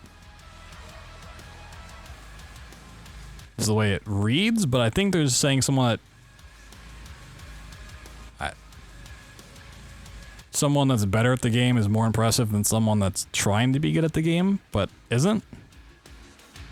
I think is what they're saying. Never get along with the community. Maybe it's not the community that's their problem. I mean, it could be true as well. Only like watching the people's first run. Yeah, I mean, if it's your first run, you're as close to some of the best as you can possibly be. All games should be timed from console being powered on. Hell yeah, we found them. They would rather watch someone doing what they can do more consistently. Someone doing basic strats and another doing advanced strats. So someone doing basic strats but close to some of the best is more impressive than someone that's doing more advanced strats but not meeting up to their potential.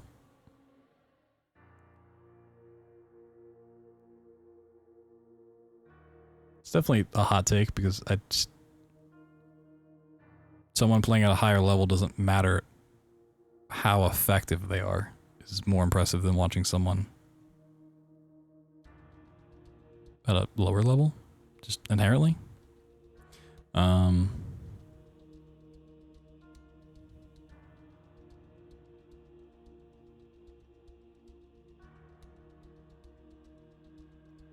I think basically 1 in 20 runs can, yeah, I mean, we're just talking, once again, like someone getting a really good time one time versus someone who's consistently getting good times but is second place. Yeah, it is more impressive to be consistently good. But, once again, it's an and versus an or situation. Like, both can be impressive. Someone who got a really good time is also very impressive. Someone who gets consistently good times is also very impressive. It doesn't have to be like, oh, this person's impressive, that means this other person is not impressive at all. Like, you know, impressive for different reasons.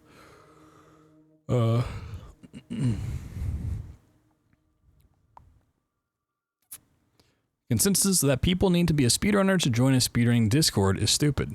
I mean, yeah, that is really stupid. You don't need to run the game, just have a mere interest in the game in general. It increase members and keep the chats active as well. I mean, yeah. Like, sure. I agree. Same as watching speedruns, you know? If you don't do the stuff that makes a speed game cool, then you have no right to call it boring.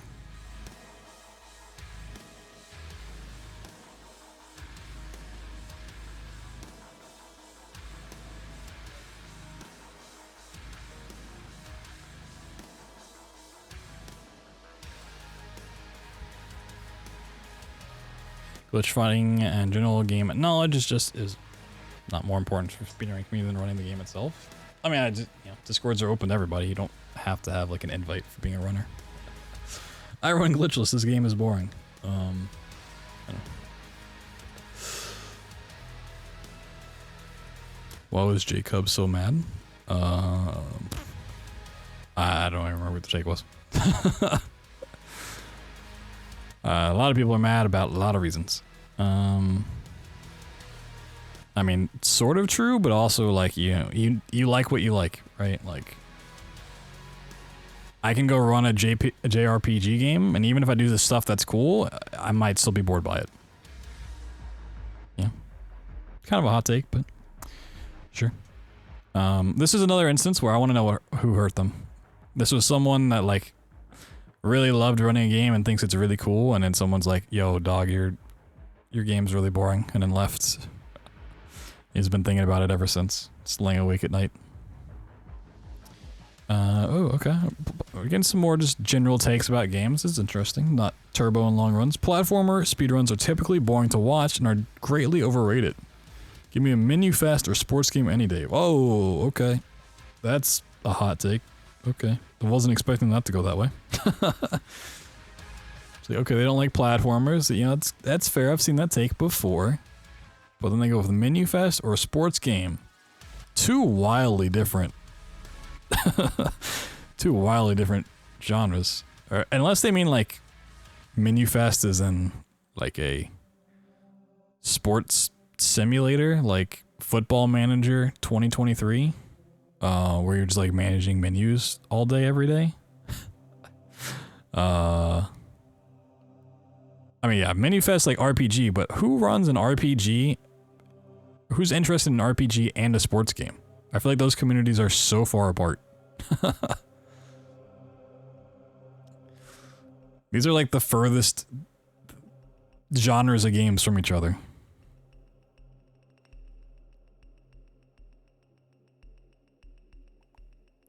Anytime I hear a runner get a new PB or a record and just repeat, this was so bad, oh my god, it was so bad, I unsub and never watch them again. It's the ultimate cringe behavior. Okay, I mean, we talked about this one before too. It's just, it's gonna happen. Yeah. Every runner knows their potential. They know how well they played. And a lot of times, what happens is, yeah, you can get a PB or a record and still feel like you can do better. It happens all the time. This is like the most typical speedrunning behavior out there.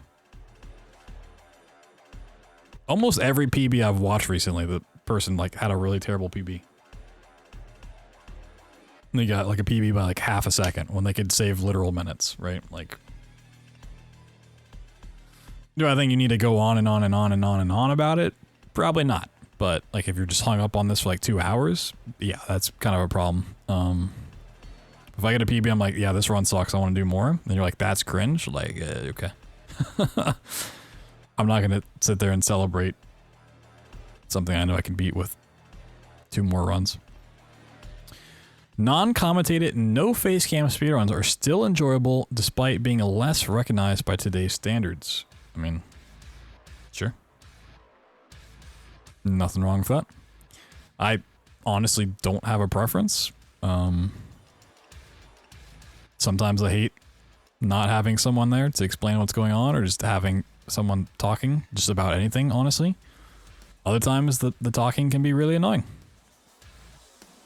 and take away from it.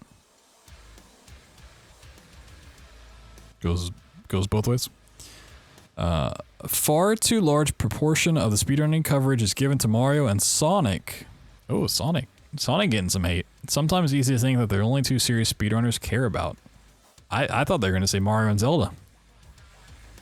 Maybe this is the Zelda runner. Does anyone know? Anyone know, I have RPG. Unmetal Klonoa. I don't know. Yeah, the Sonics, I mean, Sonic does get a lot. But typically it's Mario and Zelda.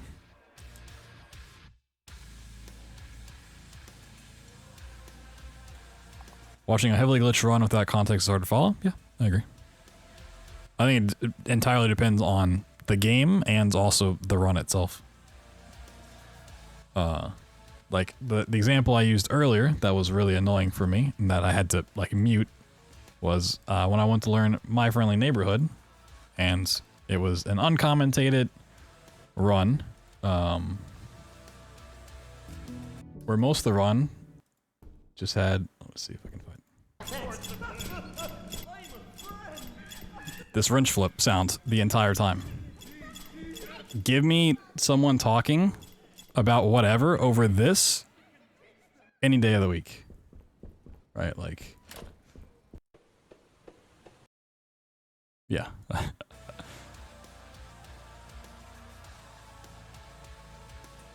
It just entirely depends.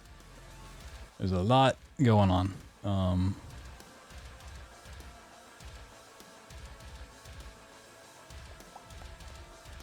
You're gonna play through? I was, but anytime I've run it since, like, if I catch myself doing it, I literally stop. Like, I'll do it a couple times, I'm like, oh shit, I need to stop this before people stop watching me. is a bad habit. I also like lowered the sound effect volume in that game when I do runs. Minecraft is cool. Whoa. Bad take. Ocarina of Time speedrunning peaked in 2015 and has been downhill since. Randomizers destroyed a lot of interest in speedrunning in general. Some hot takes. I wonder if they mean... Okay. There's a lot of ways to interpret this. Do they mean in general for runners? Do they mean in general for viewers? Do they mean for Ocarina of Time specifically?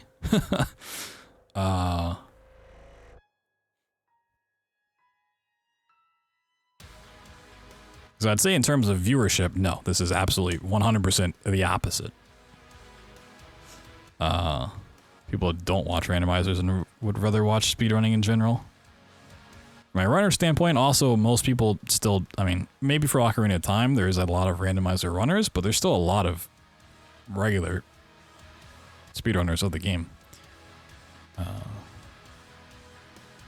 don't know. Very specific case, not gonna talk about it. My hot take is we stop tweeting hot takes that fill my entire timeline. Shoosh. Bold. Anything over 3 hours should have a pause break time. Oh, back to long runs, but okay. 3 hours is the limit now. Okay. And arguing about the purity of suffering for 5-6 hours is absurd, not to mention terrible for your health. Okay. New standard. Most of them have like kind of been examples of 8 hours, 12 hours, 24 hours. This goes to 3. Interesting. A lot of subcategories should just be variables if they don't majorly alter the main fastest route of the run. Example of something any percent terrible and patch version should be variables. I don't want to include one variable, use filters. I mean, a lot of times, yeah, you can get away with just variables. Especially to make a leaderboard look nicer. Pokemon Sword and Shield. Ew. Would not have guessed that. The run should start when you first get control of the game. If there's an unsuitable cutscene at the start of a new game, there's no reason to start the clock then. I mean, this is... I know we've said some of them have the coldest takes of all time. This is actually the coldest take of all time. This is just like the speedrunning standard. Start of control versus losing control. This is probably in reference to Mario or Zelda, where you start on clicking start or console, whatever. But this is like 99% of runs.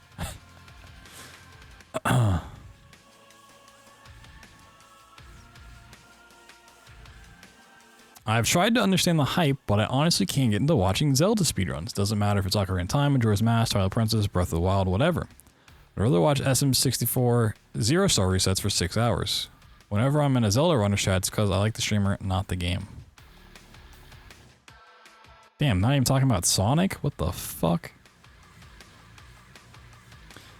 Games need to be more okay with some modifications to game elements that don't affect speed. Important game elements or emulate an official release.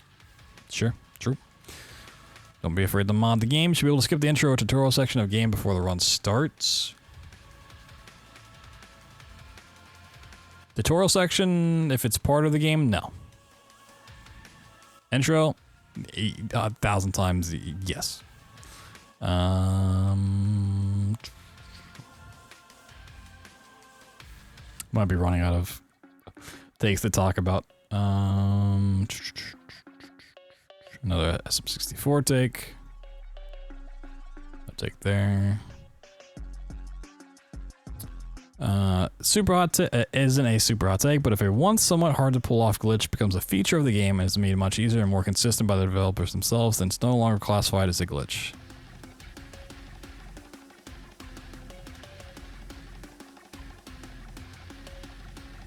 I want to know the context behind this. When has this happened?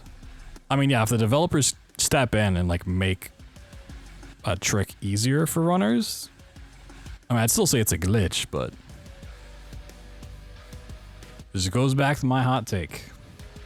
If the devs don't patch something out of the game, it's dev intended.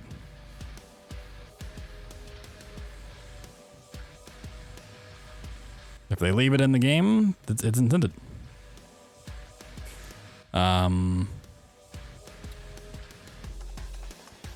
Turbo controller should never be allowed in main categories unless standard with the system. Save states should never be allowed. Oh, okay. That's a new one. This is super old school. This is like the oldest of old school takes. Most of instrument controller runs are not impressive due to the run itself being bad. We've talked about gimmick runs. We kind of talked about during looking at the AGDQ submissions. I'm over runs like this, true, as well. I mean, they're still impressive to an extent. I just don't care about them anymore. Like gimmick runs, blindfolded, weird controllers. I'm over it. Save states should never be allowed in speedruns. This is like a, you have to do the perfect run or else it doesn't matter. Single segment, advocate, yeah. This is definitely a hot take. But this is one that like nobody has anymore. Unless you've been running games for 15 years. This is like pre-SDA kind of mentality. Kind of thing. Which I won't say obsessively. I have done my best in any run that started off this way to dismantle this way of thinking. There are many runs, many games, many categories where I pushed for this to change, and have done so successfully because it's really stupid. Yeah, I mean, if they're talking about like emulator save states, like, yeah, that's a little strange, but... And they're also talking about like controllers and stuff, so they might mean save states, but I would imagine they just want emulators banned in general. But if we're just talking about like single segment, you can't save, load, reload checkpoint kind of stuff. Which is a very old school way of thinking about it. Like you have to single segment it. If you have to reload, you restart the run, you reset. If you make a mistake, you reset. Or you deal with it during the run itself. Kind of mentality. But one of the biggest reasons, where to go, against this that way, if they don't mean emulator save states, they just mean save states in general, is look at how many runs have tricks revolving around saving and loading. Or just saving in general. We've literally talked about the in-game time situation more than anything, but outside of that problem, saving and loading has created so many strats in games, like actual skips, outside of just being like for a safety thing. Like there's System Shock Remake. The biggest skip, like the only trick in the game, is to crouch in a spot where you can't stand up, save load, and you pop up through the floor. Or pop up through the ceiling and get out of bounds. Literally only works if you can save and load. It's not for a safety thing, it's just that's how you get out of bounds, is by saving and loading. Bioshock single segment, I mean, yeah. I mean, most of the time those were segmented runs at the time, but the frictional games were that way for a very long time. The Penumbras, Amnesia: The Dark Descent were single segment oriented. And now that has save out strats that literally let you load warp and skip huge chunks of the game.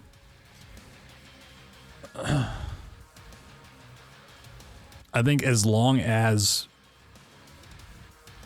any save and load is counted against you, it's counted as part of the timer and part of the run, it should be allowed. The problem with it and why it became such a thing in old school runs is because they used proper in-game timers. And a lot of those, at the time, if you made a save, went and did something, like messed up and wanted to reload, that didn't ever count against you. So you could make tons of mistakes and reload and became a segmented run. So to combat that, you just couldn't save and reload and had to do a single segment run. Now that it's not really the case ever, and we have our own timers, it doesn't matter.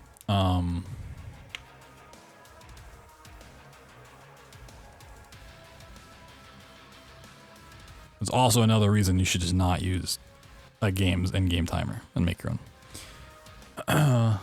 Speedrunner or not, views drop if it takes more than an hour to complete. Most good streamers aren't top tier runners, and most top tier runners aren't good streamers. Very few are entertaining in both aspects.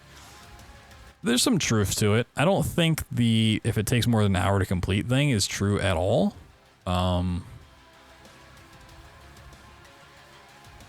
Like that part definitely don't agree with, but I mean there definitely is truth that, you know, entertaining personalities aren't always the top tier runners. And a lot of top tier runners just aren't good streamers or don't have, you know, don't have a passion for streaming and don't care. Like they just stream the games because, you know, they don't want to record it offline and upload it. They're just streaming it for proof and ease of access. Yeah, but the more than an hour complete thing is just not true. There are a lot of factors that go into people joining and leaving a stream during a speedrun, and that is not one of them.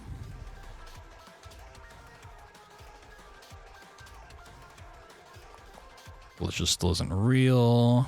Smart Brothers records are incredibly dull to watch. Sheesh.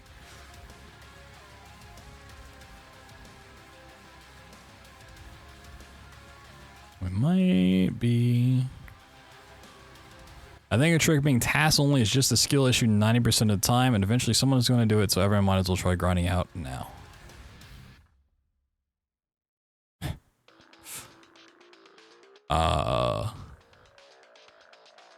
No. That is, I don't want to say it's a hot take. I feel like it's a not informed take, or the community that they are around use tasks only all the time for like simple stuff. Like someone just like, oh, this is a hard trick. It's tasks only.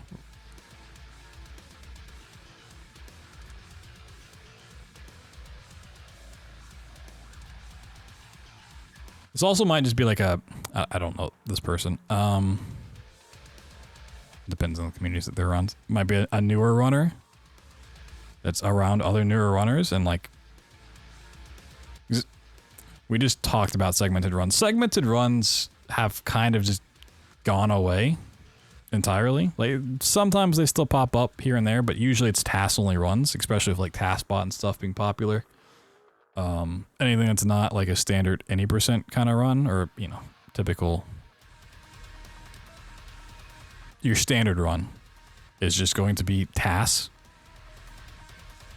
And a lot of tricks are like segmented only. Like, yes, it is possible to do, but it's so unlikely or so difficult that it's not worth going for.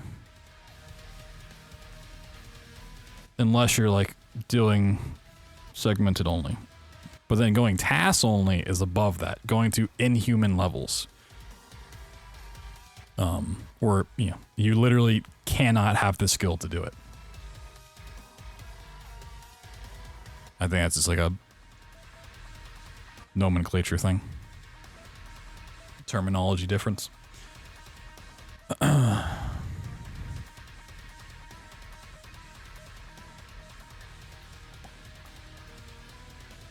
leaderboard take. We should have made a bingo.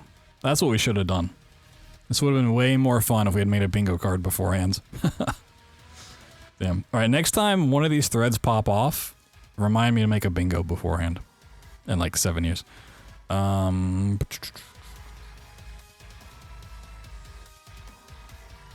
In-game time is better than RTA. I would say for the most part, yes, but there are problems, as we've discussed. Starting a run relies on multiple good shots of RNG to even have a run be viable. That's lame. It can be, sure. Speedrunning Pokemon is dumb. Got him. Not wrong. Blind speedruns are bad. Like, actually enjoy the game first.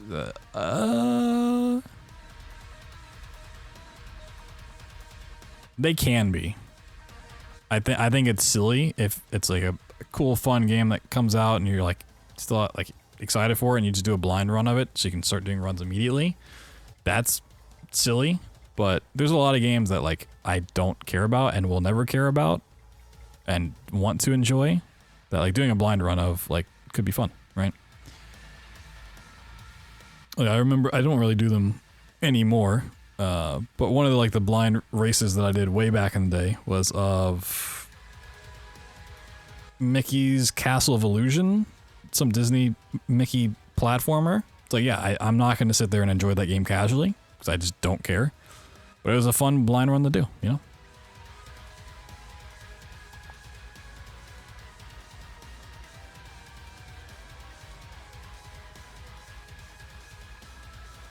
Casual speedrunning is the way of the future. It's the wave of the future. Emulator runners are just impressive. Yeah, we might be at the bottom of the barrel here, folks. All runs should be done. Okay. Maybe we do this one when we stop. All runs should be done in the native language of the runner, their main audience, and time should be adjusted after the fact. Having to run in a language 10% of people understand because it saves 5 seconds is silly. That's a hot take. I don't think it's a problem to not run in a native language. I think there's some skill to having like to navigate a menu or dialogue options. In that, does it give advantage to someone that maybe speaks that language? Sure, maybe, but yeah, I mean, fuck it. I think the hotter take is every run should be done on English. You should not be allowed to change languages at all. It's English or nothing. Even if you play from another country, you don't speak English. Or somebody would have tweeted that.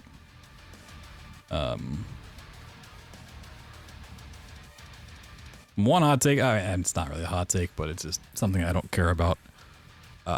It does get asked a lot whenever I'm routing or playing a new game. Of like, oh, have you tested languages yet? I 100% do not care to change the language or test changing languages in a game. If someone comes and tells me like, hey, you know, running Titanfall 2 that you're doing is 10 seconds faster in Mandarin, it's like, all right, cool, I'll switch. Am I ever going to go look for that or think about it? No, I will 100% never test it. If it, like, let's see. If Trepang 2 was faster in French by like 2 minutes and no one ever found in history, I would not care. Like it, you know. I'm never gonna test it. I don't care if other people go and test it. If it turns out to be faster, sure. Cool. Awesome. It's just something I think silly. Should be able to do runs that start from standard saves at the intro is long, like what Skyrim does, but for every game, even a game like Midwest Mask, the first section inevitably involves some gameplay. I agree, but the problem isn't allowing it. Typically, the problem is having the ability to do this. Becomes the problem. Unless it's significant, yeah, there's also that. Depends on like how much you have to do. Right, if you have to do menuing and stuff, yeah, I'm very unlikely to switch. Unless I'm going for record.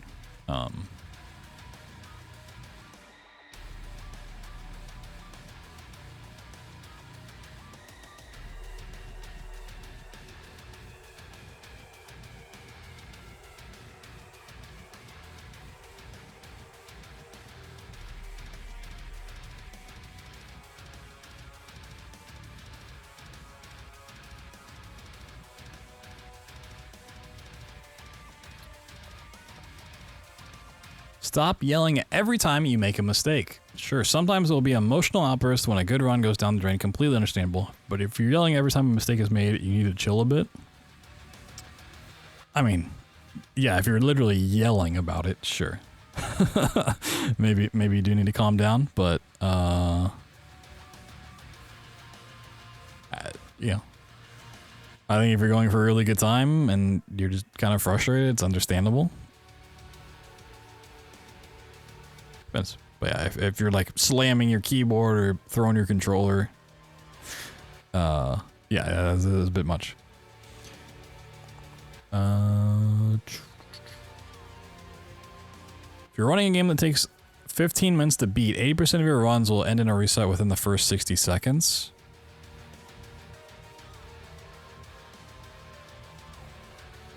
I want to see the statistics behind this. I want to see the data.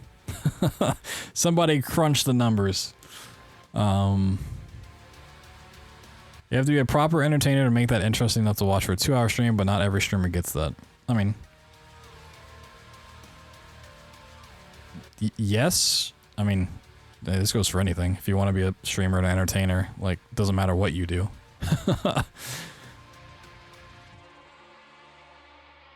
Just do no reset runs? No, you can't. Sorry.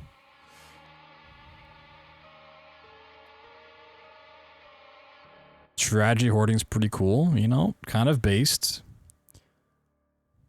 Hot take. Grinding a world record every day or grinding for all records in a single game isn't worth it. I mean, this is just a, you know,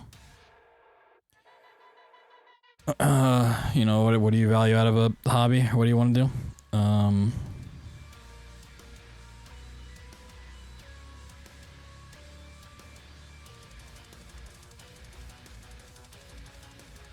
Ooh, hot new copy pasta drop. Speedruns are for nerds who are to nerds what nerds are to normal people. Anyone who genuinely thinks speedrunning is something to admire has the cognitive faculties of a 7-year-old video game addict that thinks it's a sport. Sheesh. Copy pasta. I mean, that's a troll. The person who finds glitches in a run game are more valuable than hoes who optimize routes with it and get world record. The people who jump blindly at walls, pits, etc. and don't get solid times, or you do, thanks, you're appreciated. I mean, more valuable? Sure.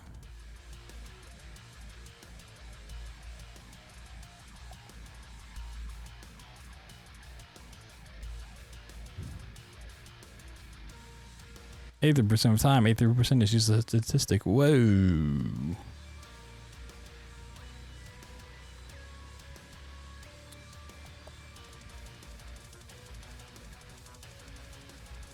Voice Critical should try a Samurai Jack Battle Through Time speedrun because the game is great if you actually take the time to learn the deeper mechanics and movement options. Whoa, calling out Moist Critical.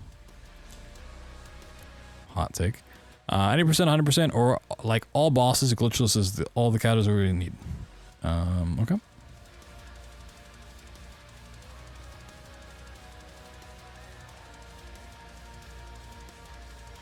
SM64 takes. SM64 takes.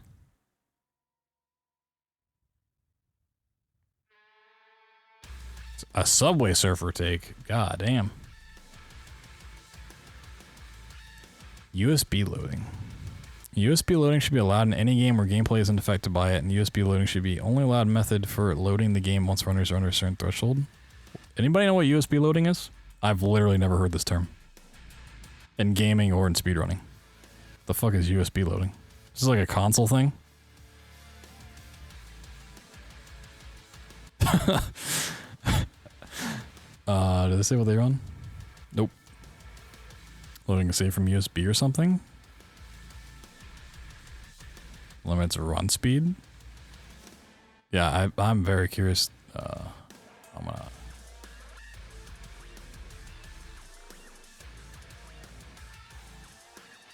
Okay, well, they're, like, pinned clip is a Sonic, so I'm gonna assume maybe this is a Sonic-related thing. I don't know. I have no idea what USB loading means. Yeah, I have zero idea. Grinding from world records is not cool anymore from Samurai, man. I mean, this is an old school runner kind of take. You know, there's over grinding for records, which, you know, a lot of people move on from that. Just perfectly fine, you know, casual running's cool, but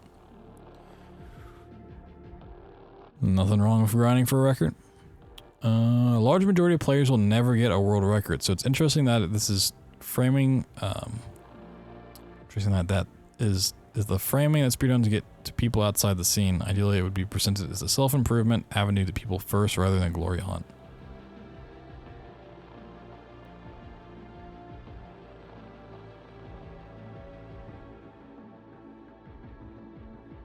I mean, USB loader is for the Wii? Interesting.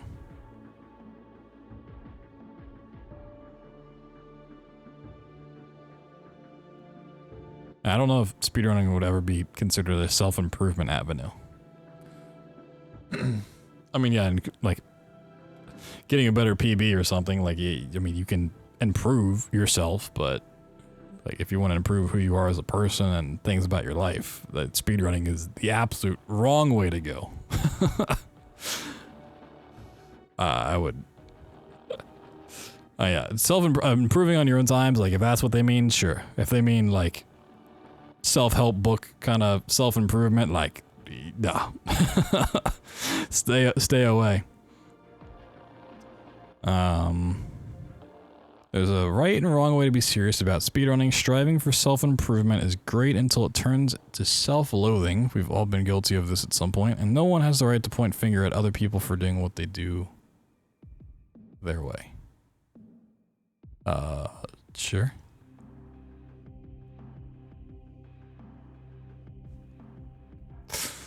Yeah. A radical left enjoys speedrunning too much and becomes their lack of work ethic. They prefer to go fast rather than do it right, and Petersonian sense do so to elevate alternative sexual archetypes in the marketplace. Yeah, classic. Classic, internet user.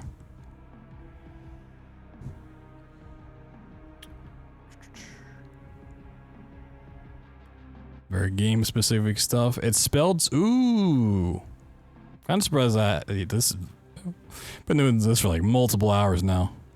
Putting speedrun with a space in it, this is the new hottest take. I'm gonna be honest. That is a spicy take.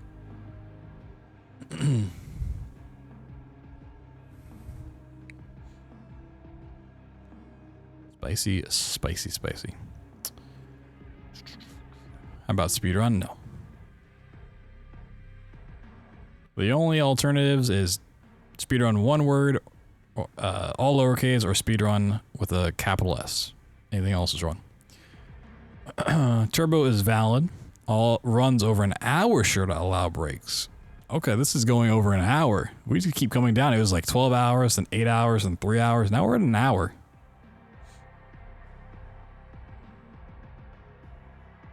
Interesting.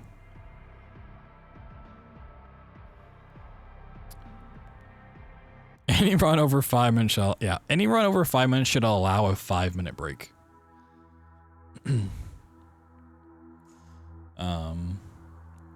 Maintaining a friendly, healthy community as well as keeping the run accessible and fun is more important than competition in the long run. I mean, another and or situation. It doesn't have to be or. Can I have both?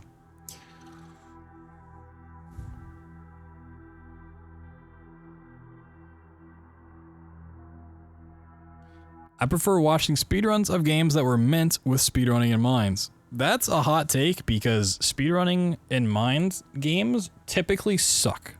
100%, they are just not good games and not good speedruns. People advertise on the speedrun subreddit all the time. Hey, I made this new game with speedrunning in mind. Check it out and run it. And it is just like, just awful. Just through and through. Now, if like a AAA game like implements skippable cutscenes and stuff like that, kind of speedrunning in mind, sure. But if it's built specifically as a speedrun first kind of game, not good. Amount of focus, yeah.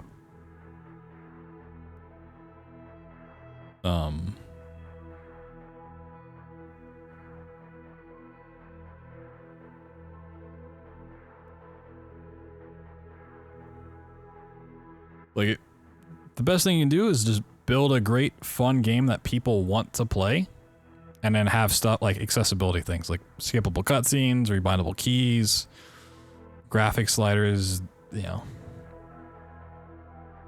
FOV sliders, that kind of stuff. Other than that, like, you know.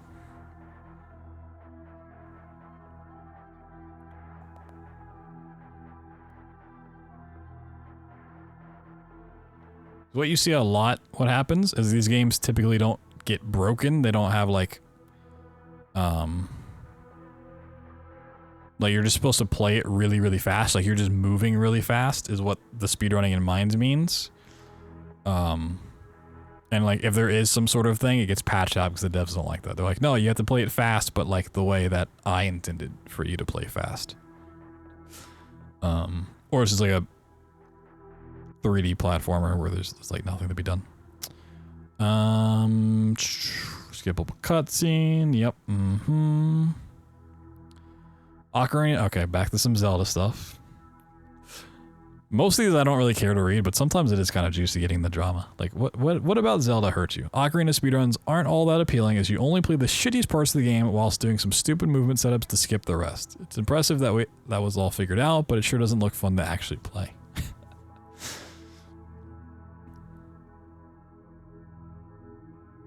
Oh my god. Okay. It's weird how these things kind of get clumped together. Speedrun can be 2 words. Another hot take. Literally been doing this for an hour, and the 2 ones actually talking about the word speedrun kind of lumped together. Weird.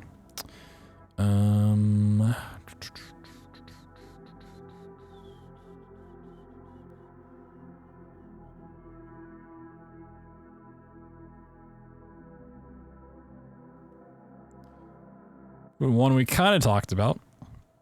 Kind of a hot take at the moment. I think blindfolded runs are the stupidest shit ever.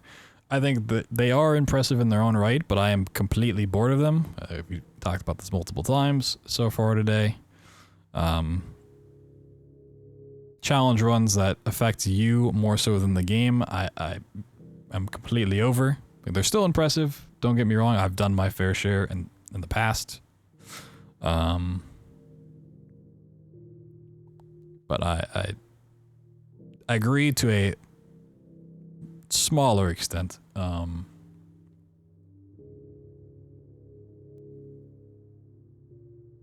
I'd typically much rather just watch a regular run.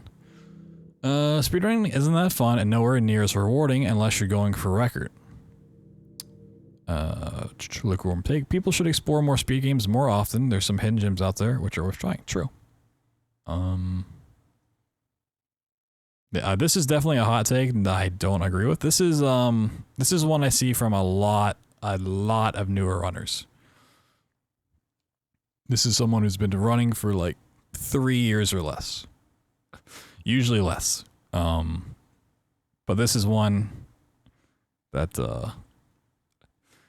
like after the 3-year mark, maybe into year 4 or 5, this turns into all of the other hot takes we've seen that say, you know, you should run more so for fun, and not take things so seriously. That is typically how this goes. Like, yeah, going for record, cool, fun, can be rewarding, but I've had so many conversations of people saying like the only way I can have fun is if I'm being competitive, going for record. Then 2 years later, they're like, yeah, going for records is like not appealing at all. I just want to kind of have some fun and get some PBs. Classic speedrunning tale.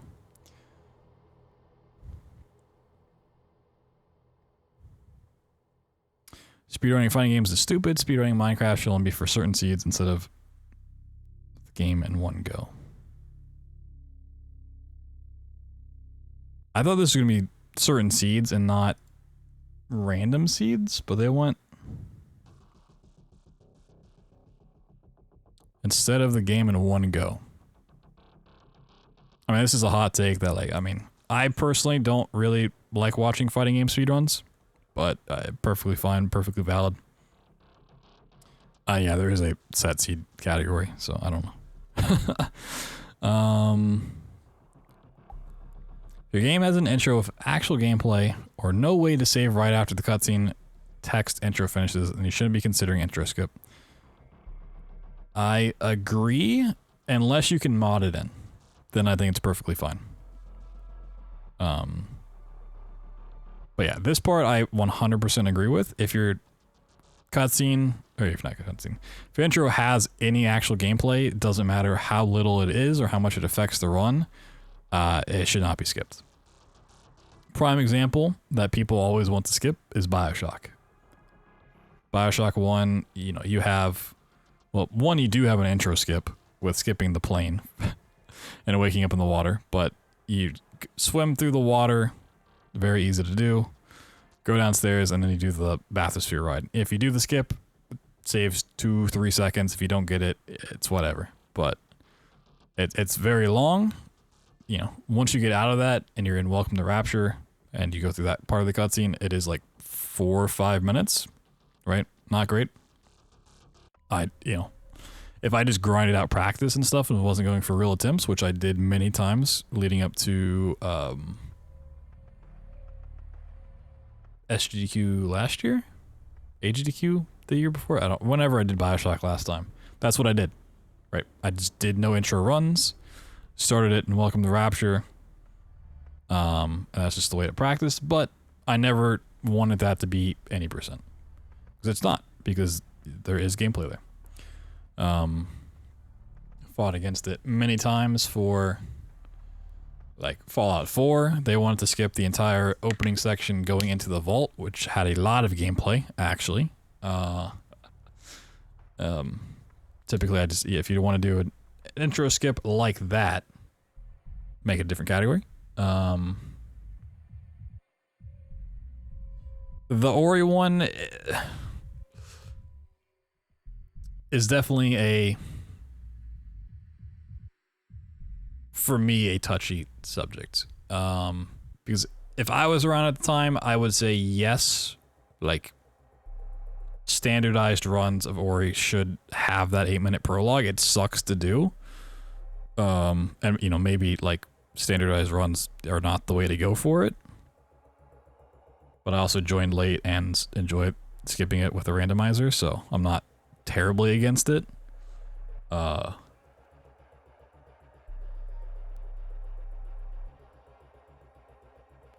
It's almost scripted intro. I mean, even if you have to hold left, here's the argument I have for it, and the reason I don't want to skip it, despite if nothing changes, there's like a second difference every single time, is if there's actual gameplay there is always the chance that there is some sort of skip for it.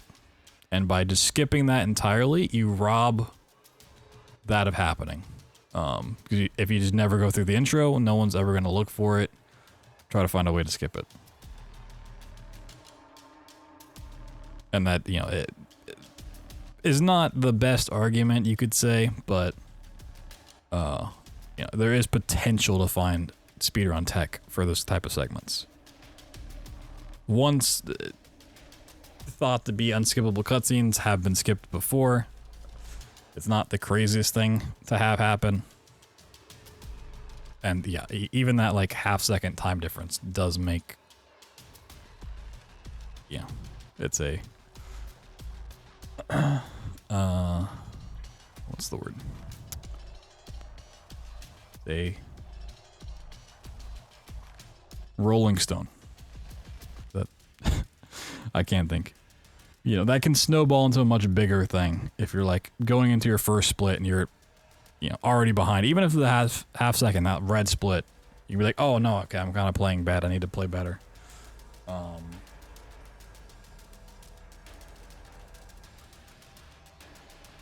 I unless it's purely a cutscene or you have no control over it, I always argue that it should be left alone. And if it is that bad, just 80% no intro is a category.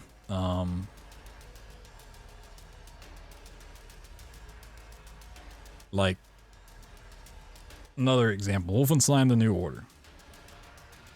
You basically do nothing for the first 8 to 10 minutes of the game. You just kind of like walk and wait. There's not really any way to speed it up. We've never found anything for it, but I would never advocate for it being skipped. I like a cutscene speed up mod, sure, like Dishonored has, but it's a completely different topic.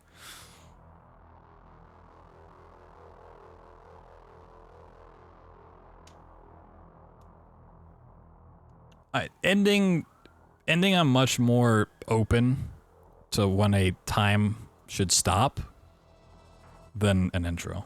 But there's also some very nuanced parts of that in different games and different runs.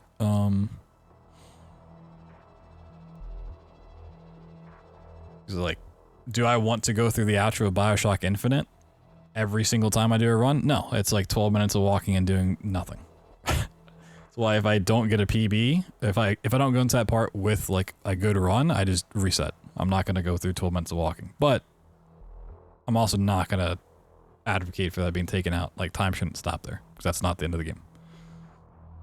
On the other hand, Soma, a game you literally get the credits and then there's gameplay afterwards, which some games have in the past said if you get to the credits, that's it. It doesn't matter what comes after.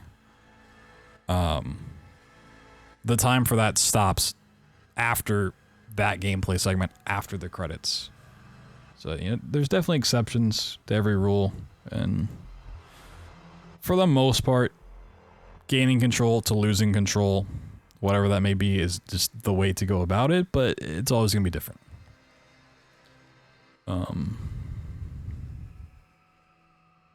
I feel like there was one game, I don't remember what it was, that like they just completely skipped like the last 8 minutes of a run because it's not interesting.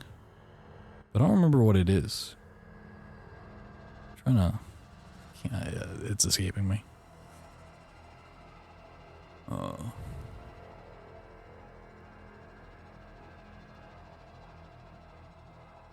My brain wants to say Hollow Knight, but I don't think it's Hollow Knight. Alright, let's figure it some more. Anything past an hour is too boring to watch. Okay. Been enjoying this. Some of these takes are wild, but some are pretty on point. Yeah, I mean, a lot of them are not hot takes at all. They're just pretty standardized takes across the board.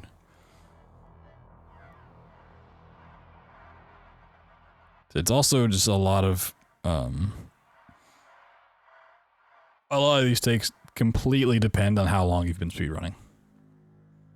It's almost always, like I said, people that get into speedrunning have one way of viewing it and one way that they think speedrunning works. However their perspective was getting into it and the hobby and how, you know, how much they want to chase record, and then the longer they're in speedrunning, they kind of realize that's not really the case. And you see people like mellow out and like, oh, you know, you should just run for fun, and, you know, chasing record isn't end all be all, and leaderboards don't matter that much. And then people who've been speedrunning for like 15 years are like, this has to be the most pure thing possible. I don't know how it goes back that far, but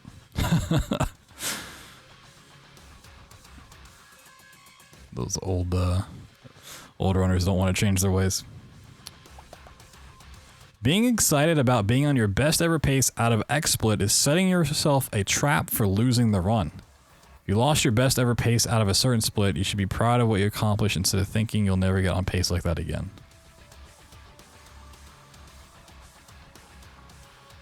I agree with the second part. If you've done it once, you can do it again.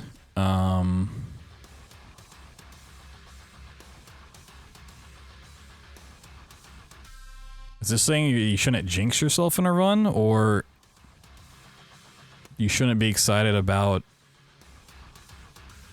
I feel like that's what they're saying. Like, don't be excited that you're on a good pace, because then you're gonna lose it.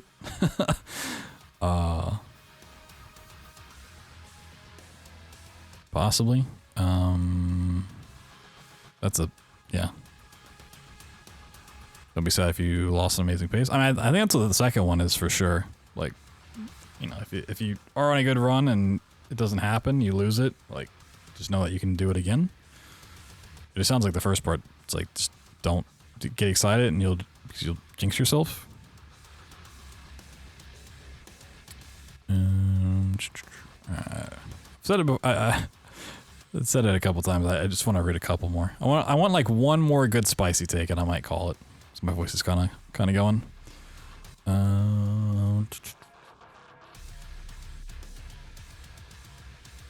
We have most of the speedrunning community is way more positive and welcoming than 99% of the internet communities, but I think some people blind themselves to how gatekeeping will lead to some areas it can be. I mean, this depends on the community in the game.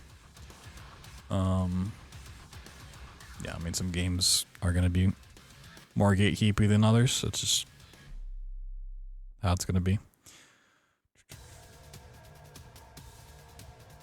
Top level hat in time is not fun to watch because of lag manipulation. Whoa. Hat in time drama. Using the Polka Doll, Marowak skip, and Gen 1 Pokemon is 100% a glitch and shouldn't be allowed on glitchless runs. I don't know anything about this, to be honest, but hot take about glitchless runs. A skip is not a glitch. If a skip does not use a glitch, it should be allowed in glitchless. That's why I hate the name glitchless, because most people want skipless.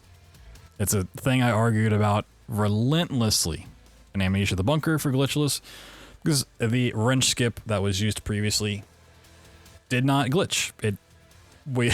We broke out the collision hitboxes, we did all of this stuff, all of this testing. It by no means used a glitch. It jumped on top of a accessible area using an accessible means, looked through an open window, and hit a switch that you should not be able to hit. No glitching. Was not a glitch. But it was banned from glitchless because it skipped content. Which is why names like glitchless are usually pretty dumb.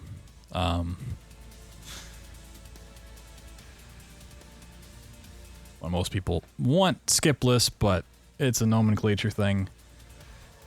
People want any percent and glitchless to be like the categories, and if it doesn't meet their definition of it, you don't. It doesn't matter. But Mirror's Edge glitchless, yeah. Like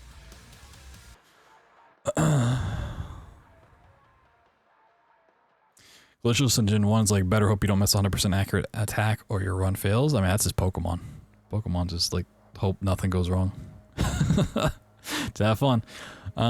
Taking breaks from speedrunning should be more normalized. Speedrunning only one game category is boring. I mean, is taking breaks from speedrunning not normalized? I mean, I don't feel like it's decent. I can't think of the word. I don't think that, like, is there a stigma around taking breaks from speedrunning?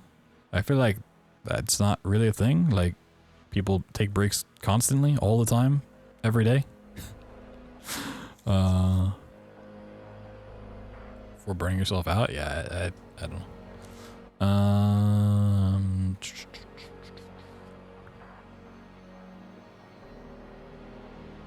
Glitchless runs are just as impressive as any percent. It's a demonstration of extensive knowledge of the game and often still has interesting tricks involved. I think it can be. I don't think it necessarily either way is impressive. You can have a really unimpressive any percent, but a very impressive glitchless community, and vice versa. I think they both have the potential to be impressive. I would say Amnesia the Bunker glitchless runs are much more impressive than any percent. But,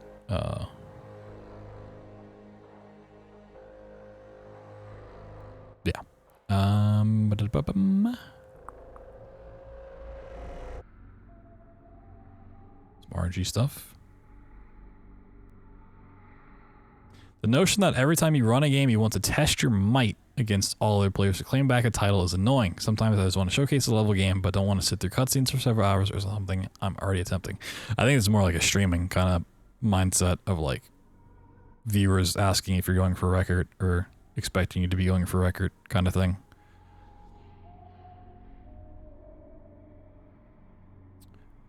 Any percent's gonna be really boring. Any percent for one of the Far Cry's? Yeah, Far Cry 4. I think Far Cry 5 even has something like that too, if I'm not mistaken.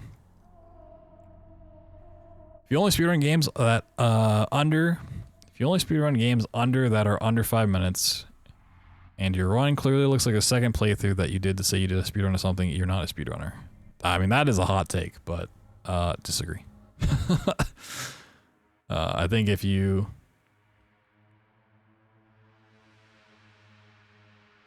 are attempting to go fast by any means, you're a speedrunner.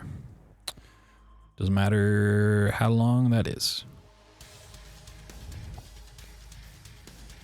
The most important thing to say here is that speedrunning is inherently mentally toxic activity that, much like drugs, you have to have a specific mindset for it to benefit you. Speedrunning is overrun with vulnerable people who become damaged by it. Damn. Do you guys feel vulnerable right now? Are you guys damaged? Do you guys have the word damage tattooed on your forehead? I'm thinking about getting it like right here. Like right above my eyebrow. That's a good copy pasta.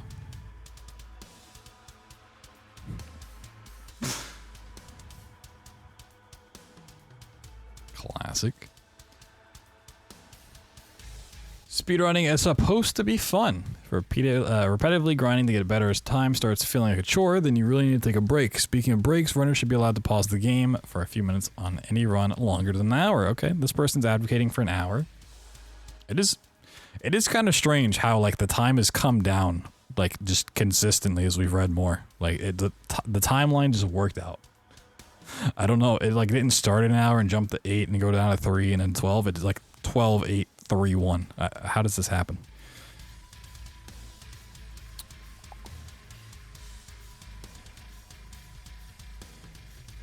Randomizers competitions deserve more love. I would agree. Unfortunately, they're just very hard to get into. Full-time streamers or runners have an inherent advantage. I mean, yep, it's true. You can still be competitive with a full-time job, but the non-conflicting practice runtime is a huge benefit. I mean, I don't think there's a hot take or a cold take. I think this is just literally true about anything ever. This goes for any hobby, any sport, any competitive thing. Someone that can commit 16 hours a day to it is, yeah, gonna have an advantage. That's a life fact.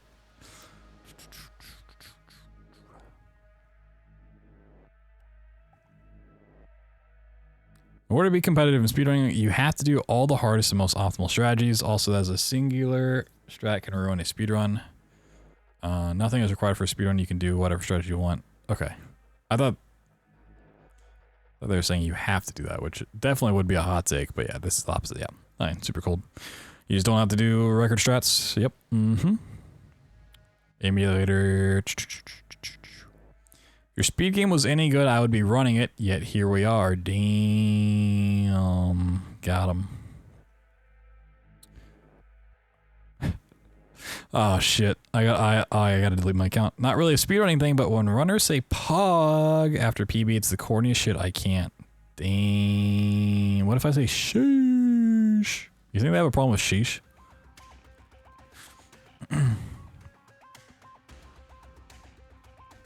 A run is only really long once it hits like 3 or 4 hours. Anything less is completely reasonable length of an average game. But the question is, does it deserve a break?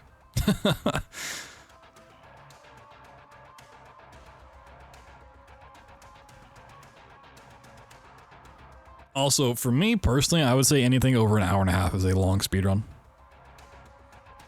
I'd say over 2 is like unreasonably long. For me. That's my classification.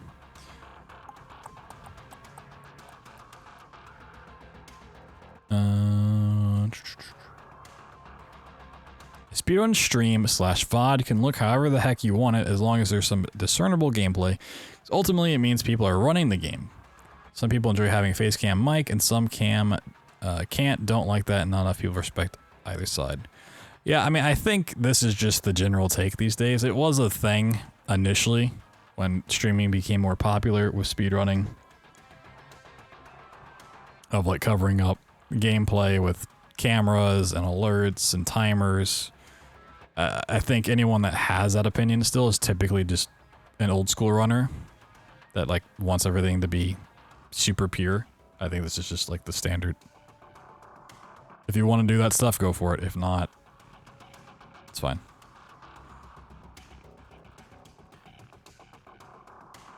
Something about GDQ that I probably don't want to know. When I choose to speedrun a game, I do not care about personal improvement. I care about getting the best time possible. I'm not going to speedrun a game unless I think I can become one of the best in the world. I'm going for record. I'm not interested in casually speedrunning. Yeah, this person, I would assume, probably started running games less than 3 years ago. I'm gonna take a wild guess. This is probably a relatively new runner. And you will see them change their mind in 3 years from now. Someone remind me in 3 years to check up on this person, which I won't do, but I've seen that time and time and time again. Games actually become worse speed games as they progress because they become less and less accessible with newer tricks becoming harder. No. Not every run that progresses gets harder. A lot of games actually get easier.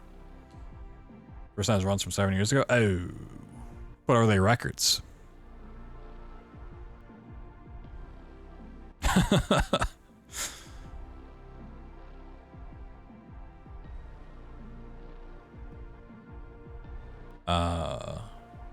Yeah, I mean, I think this is just very hyper dialed in. They only have one record? Damn.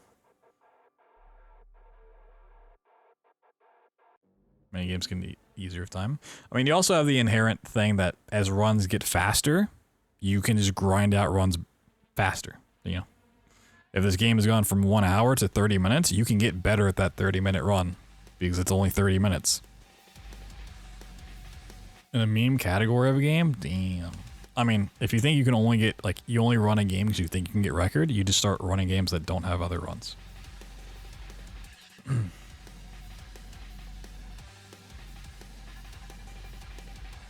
Lunda back again. The rules and traditions of old retired runners for a game do not matter. Sticking to your roots as a speed game is not better than making the game more inviting for new runners. I don't care the head mod from 6 years ago didn't allow this. Times have changed. I mean, there's some truth to that. It depends on what it is. I think they still have some voice in changes as a once runner of the game, but it's not like an end-all be-all thing.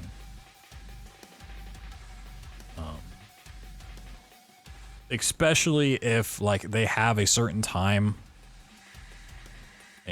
for a category and you're voting for changes to that category, then they should, you know, be asked their opinion on it. Once again, don't think it's the end-all be-all, but it would still affect their run, their time.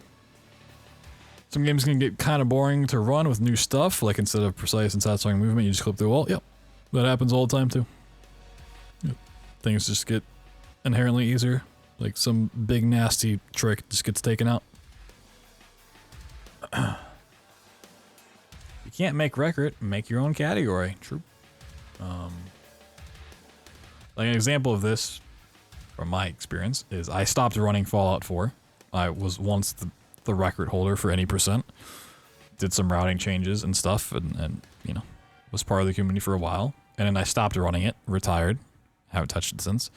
But going back to the intro skip thing, it came up that they wanted to, you know, potentially do no intro stuff for the run, and they didn't contact me about it, and I found out about it, and I went into Discord and I argued, and I was like, yeah, like, you know, I don't run the game anymore, but I ran it at one point, and it still does affect my time, and it's a stupid change.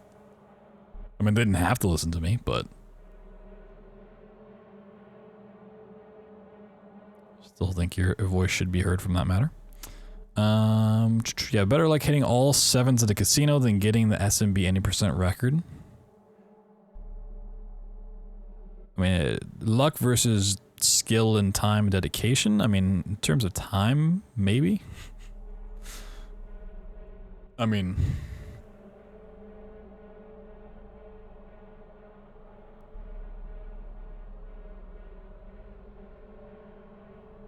What about money?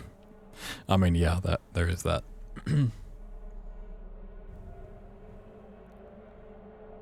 The glitch. Dark Souls 2 is the best Souls to speedrun. Ooh, don't know anything about that. Ace Ruin, Ocarina Time speedruns. I mean, there's other categories, I'm sure. Ooh, some 100% stuff. Maybe we stop with this one. 100% speedruns are often not actually true 100% speedruns and will often have things like unopened chests, incomplete maps, or missed collectibles, but still count as 100% and is quite frankly nonsense. Just make a different category instead of basically lying. I mean, yeah, that is true. The problem, once again, comes in the nomenclature. People want to call this 100% because it's easy to, you know, get your point across. This is a run where we collect a shit ton of stuff. But a lot of games do not track this kind of stuff. Incomplete maps. I feel like incomplete maps is almost like never even considered as part of 100%. But like, there's many pickups you don't do, or like, yeah, it's 100% of tracked items. And a lot of stuff, most games don't track stuff that way. I do agree that like BioShock, let's go back to BioShock. You can't really do 100% because you can't actually obtain all of the buyable things from the Gatherer's Garden. So you just do all collectibles, which is basically the same thing, but yeah. All collectibles is typically the alternative to this. But sometimes people are just really nitpicky about this, and it's like 100% of the stuff tracked in game, but like they want more than that, stuff that's not tracked, and like you just can't do a runaround. If you're like, okay, 100% BioShock means you have to kill every splicer. Like, I can't track the fact that I killed every splicer in the game. There's no way to know. Like, you have to pick up everything you see on the floor. It's like I can't track that. Even if I did do that in a run, like, you know, I can't verify that.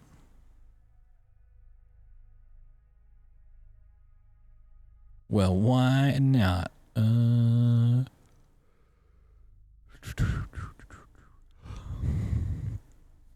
Corporations and money ruined the art form and encouraged clout chasing and cheating that overall led to the destruction of fun in the top ranks of most games and causes mental health problems for everyone involved. That is... Who hurt you?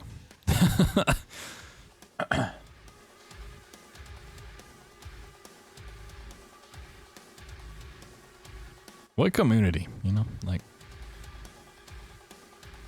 All main quests and pray there's 2 final quests and you can't do both in one playthrough? Yeah, also that.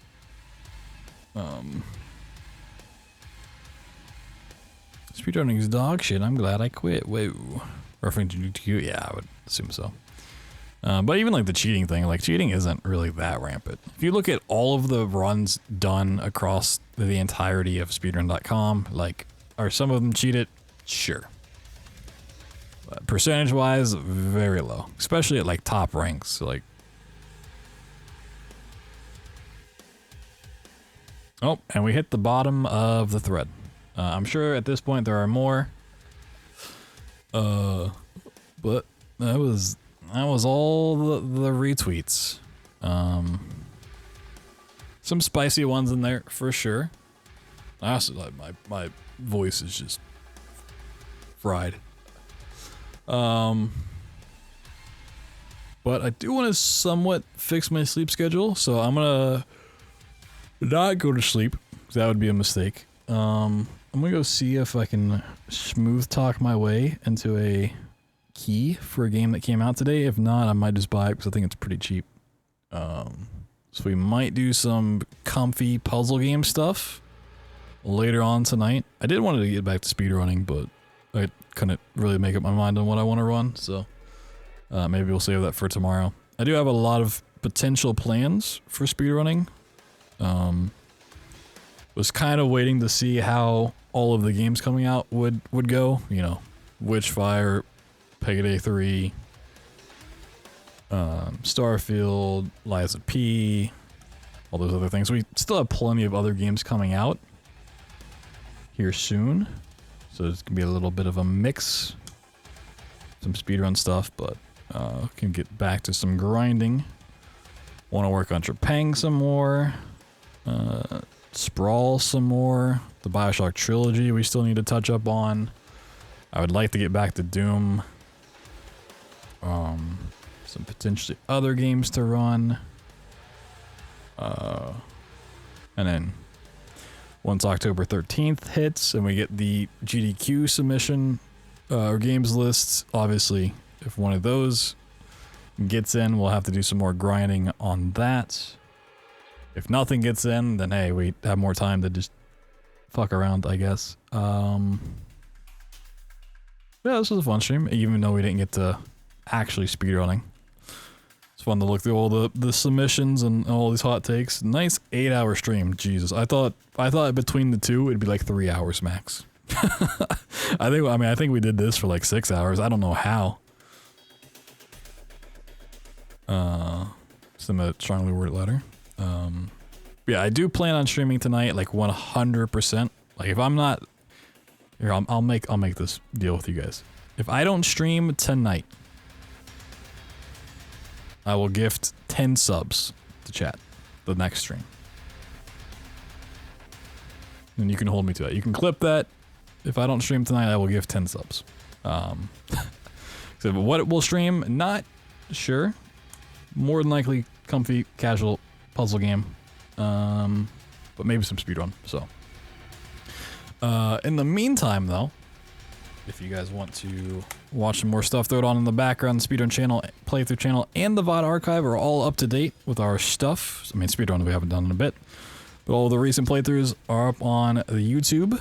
Liza P's fully out, Witchfire, a little bit of Payday 3 is there. VOD archive is completely up to date. Which puzzle game?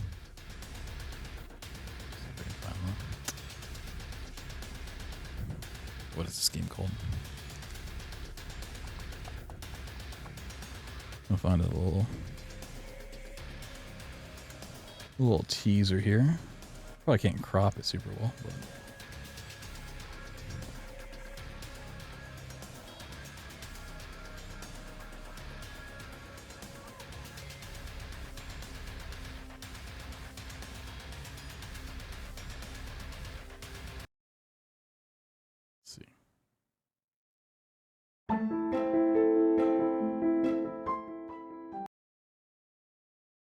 Oh god, this scene is so scuffed. Whoop. Whoop. Oh my god, I had this so zoomed in. Jesus Christ. Who let me zoom? Who let this man zoom?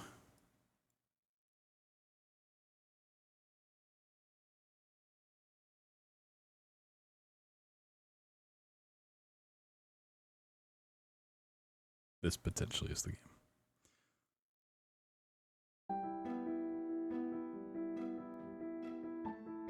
Looks pretty cozy.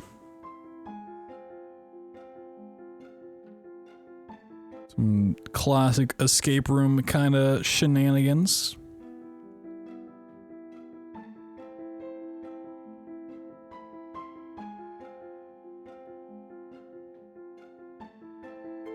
Remember all this stuff. Remember all these solutions. I'm not looking.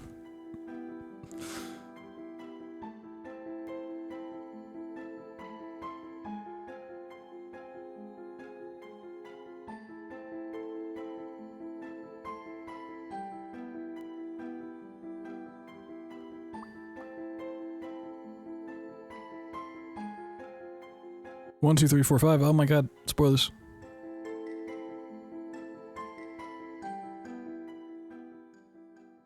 Escape from Mistwood Mansion.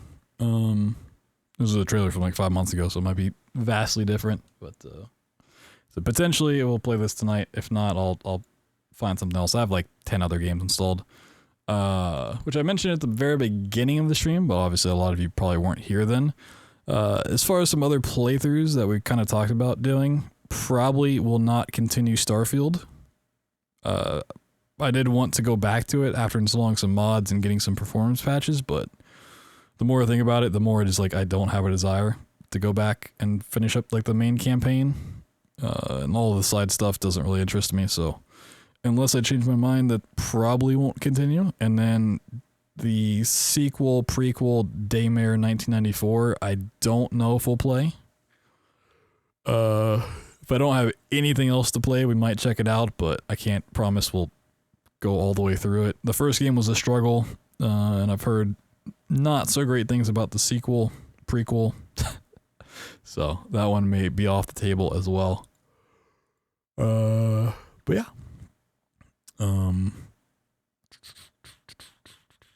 Catch you guys in potentially like 6 to 8 hours from now. So I'm just gonna get some stuff done and chill out for a little bit, and then we'll do something. So see you guys then, or never.